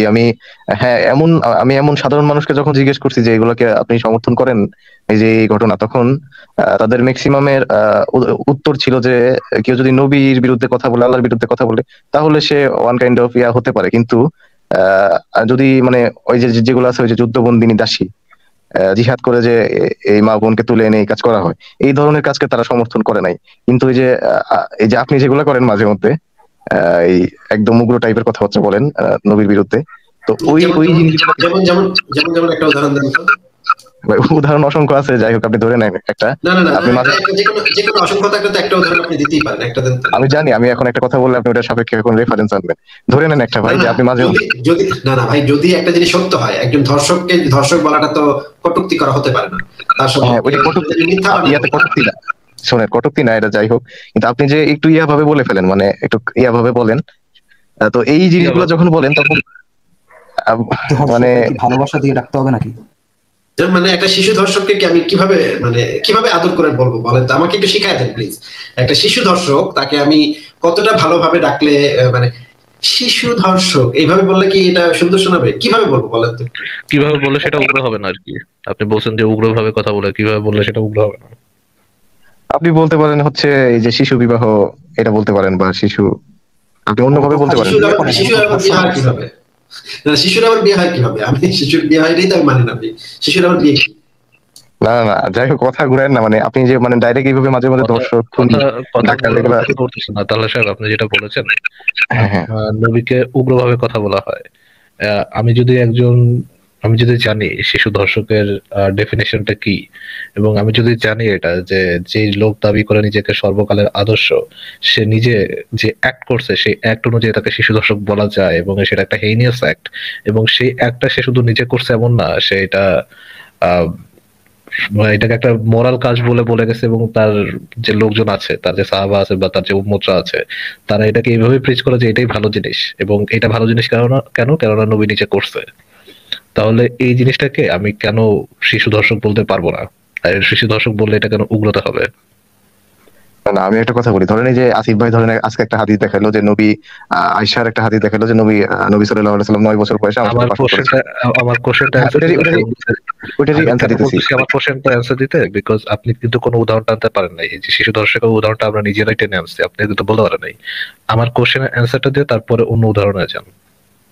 আপনি এক লাইনে একটু কোশ্চেনটা একটু মানে স্পষ্ট করে করেন, তাহলে আমার উত্তর দিতে একটু হয়। যদি আমি জানি যে নবী মুহাম্মদ একজন শিশু ধর্ষক, এবং সে শিশু ধর্ষণটাকে প্রোপাগেট করছে, শিশু ধর্ষকের যে সংজ্ঞা, সেই সংজ্ঞার মধ্যে নবী পরে, নবী সেই কাজ করছে এবং সেই কাজটাকে প্রোপাগেট করছে, তাহলে আমি কেন নবীকে শিশু ধর্ষক বলতে পারবো না? এবং শিশু ধর্ষক বললে সেটা কেন উগ্রতা হবে? এটা ভাই আপনাদের এটা তো মনে করেন সবার দৃষ্টিকোণ থেকে তো এটা ধর্ষণ না, এটা তো বুঝতে হবে। আর তাকে যেহেতু অনেক মানুষ ফলো করে, ধর্ষণ মানুষের দৃষ্টিকোণের উপর নির্ভর করে। সেটা ঠিক আছে, কিন্তু এটা এই ব্যাপারে তাহলে ভাই একজন ধর্ষক যদি আজকে ধরা পড়ে বলে যে আমার দৃষ্টিতে এটা ধর্ষণ না, তাহলে কি আপনি তার যুক্তিটাকে অ্যাকসেপ্ট করবেন যে তার দৃষ্টিতে তো এটা ধর্ষণ ছিল না? দর্শনের তো অনেক ক্যাটাগরি আছে, যেমন ধরেন এই যে জোরপূর্বক যে মানে একটা এই কাজ করা হয়, এটাকে ধর্ষণ বলে। না না না না, আমি আমি আপনাকে বলি সেটা জিজ্ঞেস করিনি। আগে এটার উত্তরটা একটু দিয়ে নেন। মনে করেন একজন ধর্ষক আজকে ধরা পড়ছে এবং সে দাবি করতেছে তার দৃষ্টিতে এই ধর্ষণটা ধর্ষণ না, তখন কি তার সেই মানে ইয়াটা কি আপনি অ্যাকসেপ্ট করবেন নাকি করবেন না? করবো না, কিন্তু আমি আপনাকে একটা ধর্ষক ধরা পড়ছে, তার আত্মীয় স্বজন পাড়া প্রতিবেশী তাকে যারা ভালোবাসে, অনেক অনেক ভালোবাসে তাকে, তার মানে এই পরিবারের সদস্য, তারাও এসে বললো যে এটা তো ধর্ষণ না, এটা কি হয় ধর্ষণ, ধর্ষণটাকে তারা বলতেছে এটা ধর্ষণ না, আমরা তো এটাকে ধর্ষণ মনেই করি না। তাহলে কি আপনি সেই ধর্ষণটাকে তাদের যুক্তিটাকে অ্যাকসেপ্ট করে নেবেন? মানে ধর্ষণ জিনিসটা কি পার্সন টু পার্সন ভ্যারি করবে, যে অমুকের দৃষ্টিতে যেহেতু এটা ধর্ষণ না সেহেতু আমরা তাকে মানে বের করে দিলাম, যাও তুমি এটা খারাপ কিছু করো না, এটা কি আমরা বলতে পারবো? না, আপনারা যে ইয়াতে সঙ্গে এটা ধর্ষণ বলতেছেন, যেটা হচ্ছে একটা মেয়ের ওই যে ওই বয়সে কনসেন্ট দেওয়ার মতো এটা বয়স না, কনসেন্ট দেওয়ার মতো কোনো কিছু না। একটা 9 বছরের মেয়ে কনসেন্ট দিতে পারে না, তো কনসেন্ট ছাড়া এই কাজ করা, এটা এটা হচ্ছে আপনাদের ইয়াতে ধর্ষণ, আপনাদের ইয়াতে না, এটা ইয়াতে ধর্ষণই বলা হয়। কিন্তু আচ্ছা আচ্ছা, সবাই আপনার আপনার আপনার ধর্ষণের সঙ্গেটা আমরা একটু জেনে নিই, যে মনে করেন কনসেন্ট ছাড়া আর কি থাকতে পারে যে এটাকে আপনি ধর্ষণ বলতে পারবেন? কনসেন্টটাকে আমরা তাহলে বাদ দিয়ে দিলাম, যে এছাড়া আর কিভাবে আপনি ধর্ষণকে ডিফাইন করতে পারবেন? কনসেন্ট ছাড়া তো ধর্ষণকে ডিফাইন করা যায় না। তাহলে কনসেন্টটাই তো ভাই মূল, একমাত্র মূল বিষয়টা তো হচ্ছে কনসেন্ট। সে তার কনসেন্ট আছে নাকি নাই, থাকলে সেটা ধর্ষণ না, সেটা যৌনসঙ্গ, আর না থাকলে সেটা ধর্ষণ। এটাই তো। আমি একটা কথা ছোট করে বলি ভাই, এই যে আমরা সাধারণ মানুষ বা যারা ম্যাক্সিমাম বাংলাদেশে এই ধর্ষণ বলতে কি বুঝে, ধর্ষণ বলতে বুঝে হচ্ছে যে জোর করে যে একটা কাজ করা হয়, এই কাজটা করাকে ধর্ষণ বলে। কিন্তু মানে তাহলে ভাই একটা সেকেন্ড, যদি সাধারণ মানুষ না জানে যে ধর্ষণ কিসের উপর ডিপেন্ড করে, ধর্ষণ যে শুধু জোর জবরদস্তি না, এটা কনসেন্টের উপর ডিপেন্ড করে, এবং বাচ্চাদের কনসেন্টের যেহেতু বয়স থাকে না, সেহেতু বাচ্চাদের সাথে কেউ যদি এরকম যৌন সঙ্গম করে সেটাকে শিশু ধর্ষণ বলা হয়। এই সম্পর্কে যদি সাধারণ মানুষের জ্ঞান না থাকে, তাহলে কনক্লুশনটা কি? কনক্লুশন হচ্ছে সাধারণ মানুষের এই সম্পর্কে জ্ঞান কম। এটার কনক্লুশনকে আমি এইটা জানতে পারি যে আসিফ মহিউদ্দিন উগ্র কথা বলে। ভাই উগ্র কথা বলতে আমি একটা জিনিস আমি বলি, তাহলে ওইটা মানে একটা হাদিস ধরেন আসিফ ভাই দেখালো যে 9 বছর বয়সে কি উগ্র বলা যায় কিনা, আমি যতটুকু কথা বলি ভাই, একটু বলি। 9 বছর বয়সে ধরেন আয়সা রাদিয়াল্লাহু আনহা হাদিস বর্ণনা করতেছে, 9 বছর বয়সে নবী সাল্লাল্লাহু আলাইহি ওয়াসাল্লাম আমার সাথে পাশর করেছেন, এটা হাদিস আছে, আমি পড়ছি। তো এইটাকে আসিফ ভাই ধরেন উপরে টাইটেল দিয়ে লিখতে, আমার অ্যানসারটা দিয়ে আপনি পরে আবার এক্সপ্লেইন করেন, সমস্যা নেই। আগে আমার এই অতটুকু অ্যানসার করুন। যদি সাধারণ মানুষের জ্ঞান না থাকে, সাধারণ মানুষ তো মনে করে ওই যে কনসেন্ট দেওয়ার বয়স, তারপরে হচ্ছে মানে মনে করে যে কি করছে বলেন তো, আপনি আমাকে অ্যানসার করতেছেন, আমি আপনাকে কোশ্চেন কি করছি বলেন তো। ওই যে ইয়ার ব্যাপারে সাধারণ মানুষ কি কনসেন্টের ব্যাপারে এটা করছেন আমাকে, আপনি কোশ্চেনটাও রিপিট করতে পারতেছেন না। আমি আপনাকে সিম্পল কোশ্চেন, আপনি সাধারণ মানুষের কথা শুনে নেন, কথা শুনে তারপর অ্যানসার করেন। আমি আপনাকে সিম্পলি জিজ্ঞেস করছি যে সাধারণ মানুষের যদি জ্ঞান না থাকে, ধর্ষণ কাকে বলে সম্পর্কে সাধারণ মানুষের যদি প্রপার জ্ঞান না থাকে, তাহলে এটার কনক্লুশন হচ্ছে সাধারণ মানুষের জ্ঞান নেই। এটার কনক্লুশন কি আমরা এইভাবে কোনোভাবেই টানতে পারি যে আসিফ মহিউদ্দিন উগ্র কথা বলতেছে? হ্যাঁ, জ্ঞান নেই, ঠিক আছে, কারণ তারা ধর্ষণকে ওই লেভেলে চিন্তা করে না যে এইভাবেও ধর্ষণ হতে পারে, বুঝতে পারছেন? ওই লেভেলে চিন্তা করে নাই। এটা দ্বারা আমি বলি এই যে অপ্রাপ্ত বয়স্ক যখন একজন ব্যক্তি বিয়ে করার পরেও ওটার আপনি ধর্ষণ বলতেছেন, কিন্তু সাধারণ মানুষ এটাকে ধর্ষণ হিসেবে নেয় না, বুঝতে পারছেন? আসিফ ভাই, মানে আমার কনভারসেশনটা লাভ কি হইলো? আমি কোন দিকের কথা বললাম আর সে কোন দিকের কথা বললো? অন্যভাবে একটা প্রশ্ন করি, সামাদুল ভাই আপনি কিছু বলবেন, কথা বলেন তাহলে। না, আমি জাস্ট বলতাম যে লিটারালি মনে হচ্ছে একটা ব্রিক ওয়াল আর কি। আচ্ছা, ওনার বয়স একটু কম, এটা নিয়ে উনি এখনো এত ম্যাচিউর হন নাই, সেটা আমরা কনসিডারেশনে রাখি। তো তাহলে ভাই আপনাকে আমি আরেকটা প্রশ্ন করি, মনে করেন সাধারণ মানুষ, একটা দেশের সাধারণ মানুষ ধর্ষণ বলে কিছু আছে এটাই মনে করে না, তারা মনে করে এটাই তো স্বাভাবিক, একটা বেটা মানুষ, বেটা না, সে বেটাগিরি দেখাবে, একটা মেয়ের তুলে নিয়ে তার সাথে সেক্স করবে, এটা আবার কি, এটা আবার ধর্ষণের কি আছে এখানে? এটা ধর্ষণের কি, এটা আবার কে আবার বলে ধর্ষণ আবার কি জিনিস? না, ধর্ষণ বলে কিছু নাই, বেটার ইচ্ছা করছে সে করছে, বেটার শক্তি আছে সে করছে। একটা দেশের সাধারণ মানুষ যদি এই জিনিসটা বিশ্বাস করে, এই জিনিসটা মনে করে, সেই দেশে যদি একজন মনে করেন আসিফ মহিউদ্দিন নামক একটা লোক আছে, সে বলতেছে না এই জিনিসটা তো ধর্ষণ, একটা লোক তো চাইলেই এই কাজটা করতে পারে না, এটা ধর্ষণ হচ্ছে, তখন আপনি নিশ্চয়ই সেই সমাজে যদি আপনিও বসবাস করেন তাহলে তো আপনি নিশ্চয়ই সেই কাসিফ মহিউদ্দিনকে গিয়ে দোষ দিবেন, ভাই আপনি তো উগ্র কথা বলতেছেন, ভাই আপনার কথা তো ভীষণ উগ্র, ভাই আপনি তো সাংঘাতিক উগ্র। সাধারণ মানুষ মনে করতেছে যে দর্শন, এটা কোনো দর্শন বলে কিছু নাই, তো করবোই, তুলে নিয়ে মানে সেক্স করবোই। তো আপনি সেখানে মাঝখান দিয়ে এসে দিতেছেন যে সাধারণ মানুষের না হয় জ্ঞান নাই, কিন্তু তাই বলে আপনি এটা কইবেন ভাই, আপনি এটা আবার ধর্ষণ এটা আবার কইবেন আপনি? ছি, আপনি এত উগ্রতা করেন না ভাই, সমাজে উগ্রতা ছড়ান না। মানে আপনি সেই কাসিফ মহিউদ্দিন নামক লোকটাকে গিয়ে মানে দায়ী করবেন যে সে উগ্রবাদী কথাবার্তা বলতেছে, তাই তো নাকি? ভাই এখানে একটা কথা বলি, এই যে ধরেন অপ্রাপ্তবয়স্ক, আমি একটা এক্সাম্পল দিই, ধরেন একজনের বিয়ে হয়েছে, ধরেন ভাই আপনি অপ্রাপ্তবয়স্ক প্রাপ্তবয়স্ক এটা বাদ দিয়ে আমি আপনাকে একটা এক্সাম্পল দিলাম, সেই পয়েন্টে কথা বলেন। এইরকম একটা দেশে যে সমাজে ধর্ষণটা খুবই স্বাভাবিক, তারা এটাকে ধর্ষণই মনে করে না, সবাই করে, ছোট বড় সবাই করে।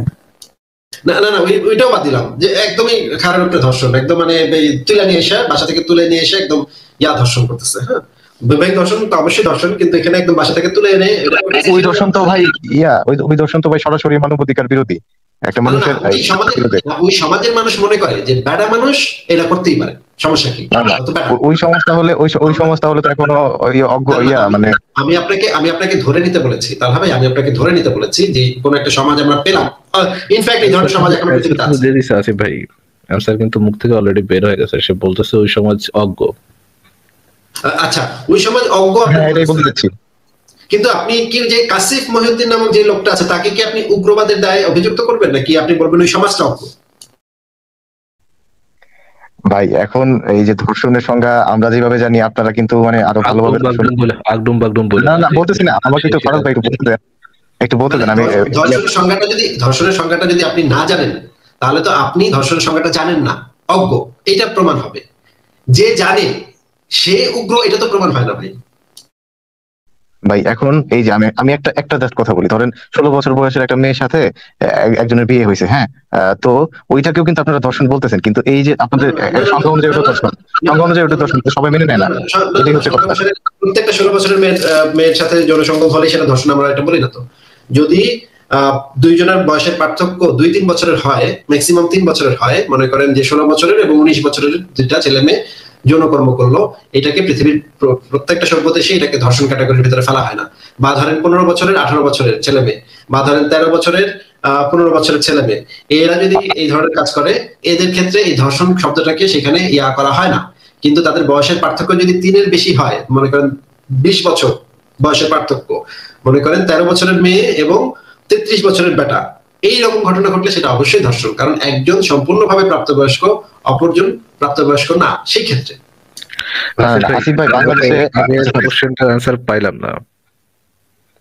বাংলাদেশে ধরেন অহরহ যে এরকম বিয়ে হয় যে 16 বছর বয়সের একটা মেয়ে, তারপরে হচ্ছে ওই যে 22 বছর বা 25 বছর বয়সের একটা ছেলে, এরকম বিয়ে কিন্তু হয়, 10 বছরের ব্যবধান নিয়ে এরকম একটা বিয়ে হয়। উগ্রতা নিয়ে কি সম্পর্ক তাহলে ভাই? উগ্রতা নিয়ে সম্পর্ক ওই জায়গাটাতে, ওটারে আপনারা ধর্ষণ বলবেন, কিন্তু সাধারণ মানুষ ওটাকে ধর্ষণ বলবে না। তো আসিফ মহিউদ্দিন যেটা বলে ওই যে নবীর ওই কাছ থেকে ধর্ষণ বলতেছে। একটু আগে সিমিলার উদাহরণে আপনি যে সমাজটাকে অজ্ঞ বলতেছেন, ওই সমাজটাকে এখন আপনি অজ্ঞ না বলে তার অজ্ঞতাকে চাপা দিচ্ছেন আসিফ মহিউদ্দিনের উগ্রতার উপরে। আপনি কি আদৌ বুঝতে পারতেছেন যে আমরা আপনাকে কি বলার চেষ্টা করতেছি, নাকি এখনো এটা রিপ্লাই তো আপনি আবার আগডুম বাগডুম বলবেন?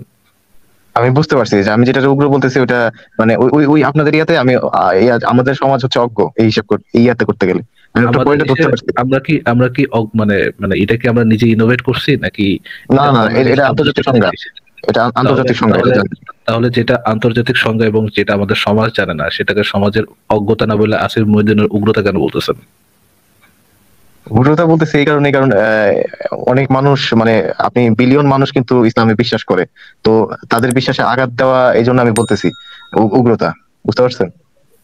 মানে তারা জানে না এই জিনিসটা কি, জানে না কিন্তু তারা বিশ্বাস করে, জানলেও মানে ওই জিনিসটার সাথে এগ্রি করবে না, কারণ হচ্ছে তারা জেনেও মানতেছে না, যে জিনিসটা মানতেছে না। Asif Mohiuddin is telling the fact, and কেন ফ্যাক্ট বলে বিশ্বাস, মানে যারা জেনে মানতেছে না তাদের মানে ইগনোরেন্ট, যারা সরাসরি ইগনোরেন্টদের দিলে কষ্ট লাগতেছে কেন, এই জন্য আসিফ মহিউদ্দিন উগ্র। আচ্ছা, তাহলে ফারাজ ভাই আমরা কি একই সূত্র অনুসরণ করে রাজা রামমোহন রায় এবং বিদ্যাসাগরকে উগ্র বলতে পারি? এবং অবশ্যই বেগম রোকেয়াকেও কি আমরা উগ্র বলতে পারি? বেগম রোকেয়া যখন নারী শিক্ষার প্রচলন করার চেষ্টা করছিলেন তখন তো বেশিরভাগ মানুষ মনে করতো যে নারীদের শিক্ষা দীক্ষার প্রয়োজন নাই, এবং তিনি সেই সংখ্যাগুরু, বেশিরভাগ মানুষ মনে করতো নারীর কাজ হচ্ছে ঘরে, নারী ঘর সামলাবে, আবার পড়ালেখা কি। তাহলে কি আমরা এটা মানে ইয়া করতে পারি যে এই সংজ্ঞা অনুসারে বেগম রোকেয়া তো আমার থেকে উগ্র ছিলেন, তাই নাকি ভাই? ভাই আমি একটা জিনিস বোঝাতে চাচ্ছিলাম, আপনারা অন্য টপিকে চলে গেলেন। আর এইখানে আসিফ মহিউদ্দিন কিভাবে উগ্র হলো? এখানে যদি কিছু উগ্র হয় সেটা তো কোরআন হাদিসে যেটা লেখা, যেটা হচ্ছে আপনার দেখে আপনাদের দিলে আঘাত লাগছে, আর ধর্ষণের অ্যাকচুয়াল সংজ্ঞা আর কি। মানে আপনি যদি রিয়ালিটির সাথে যদি ডিল না করতে পারেন, এটার দোষ আবার আসিফ ভাইয়ের উপরে কেন দেন? সাবলকে ভাই একটা জিনিস উনি নিজে কিন্তু স্বীকার করছেন যে এই যে নাস্তিক কোপাকুপি, মুরতাদ কোপাকুপি, শাতিমে রাসূল কোপাকুপি, এই জিনিসগুলো উনি নিজে সমর্থন করেন না। কিন্তু আমি যখন যদি বলি যে ধর্মের ভিতরে এই কোপাকুপি আছে, তাদের নবী ছিল এরকম জঙ্গি একটা নবী যে কোপাকুপি করতো, এই কথা বলার কারণে উনি আমাকে বলছেন জঙ্গি, আমাকে বলবেন উগ্র, ওনার নবী উগ্র না। কিন্তু আসিফ ভাই সিমিলার ওয়েতে যদি আমি বলি যে আমি যখন দেখি যে একজন বিশ্বাসী নিজেকে বিশ্বাসী বলে বলতেছে যে মুরতাদ হত্যা করা যাবে না, এটা ইসলামে নাই, থাকলেও আমি এটা মানি না, বা শিশু বিবাহ এটা ইসলামে থাকলেও আমি এটা মানি না, এইটা শুনে আরেকজন বিশ্বাসী হিসাবে আমার দিলে আঘাত লাগতেছে, তাহলে কি তালহা সাহেব একজন উগ্রবাদী লোক হবেন কিনা?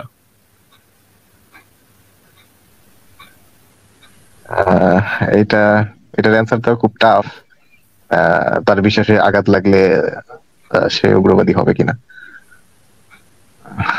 ফারাজ ভাই এটার অ্যান্সার আসলে আমি দিতে পারলাম না, কারণ এটা খুব কঠিন একটা কোশ্চেন করে ফেলছেন আমার জন্য, কারণ আমি তো একই সাথে বিশ্বাস করছি না। কারণ আপনার প্রেমিসিসে ভুল প্রেমিস ছিল যে কারো দিলে আঘাত লাগলে অন্যজন উগ্র হবে। আমার উগ্রতা অন্যের দিলের সেন্সিটিভিটির উপর নির্ভর করে না। এক্স্যাক্টলি, আমিও সেই কথাটা বলতে চাই যে উগ্রতা একজন মানুষ যে কোনো কিছু বলতে পারে, যে কোনো মতাদর্শের বিরুদ্ধে বলতে পারে। আপনার যদি কোনো মতাদর্শের পক্ষে বলার অধিকার থাকে তাহলে সেই মতাদর্শটার বিরুদ্ধে বলার অধিকারও থাকবে। এটা আন্তর্জাতিক মানবাধিকার। আপনার যদি কোনো কিছু প্রশংসা করার অধিকার থাকে, সেটা সমালোচনা করার অধিকারও থাকতে হবে। আপনি এই জিনিসটা কে উগ্রতা কিভাবে বলছেন, কিভাবে ডিফাইন করছেন, সেটা যদি আপনি পরে আরো সময় নিয়ে যদি আরো বলতে চান, পরে একদিন এসে বললেন আমাদেরকে বুঝেন কেন এটা উগ্রতা। কিন্তু আমাদের কাছে যেই এভিডেন্স আছে সেই এভিডেন্সের ভিত্তিতে আমরা বলতে পারি যে নবী মোহাম্মদ ছিলেন একজন ধর্ষক। তিনি কাফেরদের মেরে মাহফিরদেরকে তুলে এনে সাহাবীদের মধ্যে বিতরণ করতেন, ডিস্ট্রিবিউট করতেন। এটা একদম সোজাসুজি ধর্ষণ। শিশু বিবাহ যদি আপনি নাও মানেন শিশু বিবাহ ধর্ষণ, এটা আমি জানি না কিভাবে একজন মানুষ এটা মেনে নিতে পারে যে শিশুর সাথে সেক্স এটা ধর্ষণ না। তারপরে আমি আপনাকে সেই দিকেও বেনিফিট অফ ডাউট দিতে চাই যে আচ্ছা ঠিক আছে, তাহলে কাফের মেরে তাদের বউ বেটিদেরকে তুলে এনে যে রেপ করতেছিল সেটা তো একটা চোখের সামনে ধর্ষণ, একেবারে একদম যার মাথা একেবারে নষ্ট সেও এটা দেখতে পাবে যে এটা ধর্ষণ হচ্ছে। এখানে পৃথিবীর কোন মহিলা তাদের স্বামীকে মারা হয়েছে, তাদের ভাইকে মারা হয়েছে, তাদের বাপকে মারা হয়েছে, সেই লাশের উপর দিয়ে তাকে তুলে এনে শত্রুপক্ষ বিছানায় তুলে নিয়ে গেছে, তার সাথে সে ঢিঙ্কা চিকা গান গাবে, এটা তো ভাই কোনো অবস্থাতেই সম্ভব না। এটা একেবারেই একদম খোলা চোখে দেখা যায় এটা ধর্ষণ। এরপরেও যদি আপনার মনে হয় যে এইরকম একটা ধর্ষক শুধু ধর্ষণ করেই সে ক্ষান্ত দেয় নাই, এগুলাকে ইসলামের বিধান তৈরি করে দিয়ে গেছে, এগুলাই ইসলামের বিধান। এরকম একটা ধর্ষককে যদি আমি ধর্ষক বলি, এটা যদি আপনার কাছে উগ্রতা মনে হয়, তাহলে তো ভাই আমার আর কিছু করার নেই। কিন্তু আমি এই উগ্রতার চর্চা চালিয়ে যাব।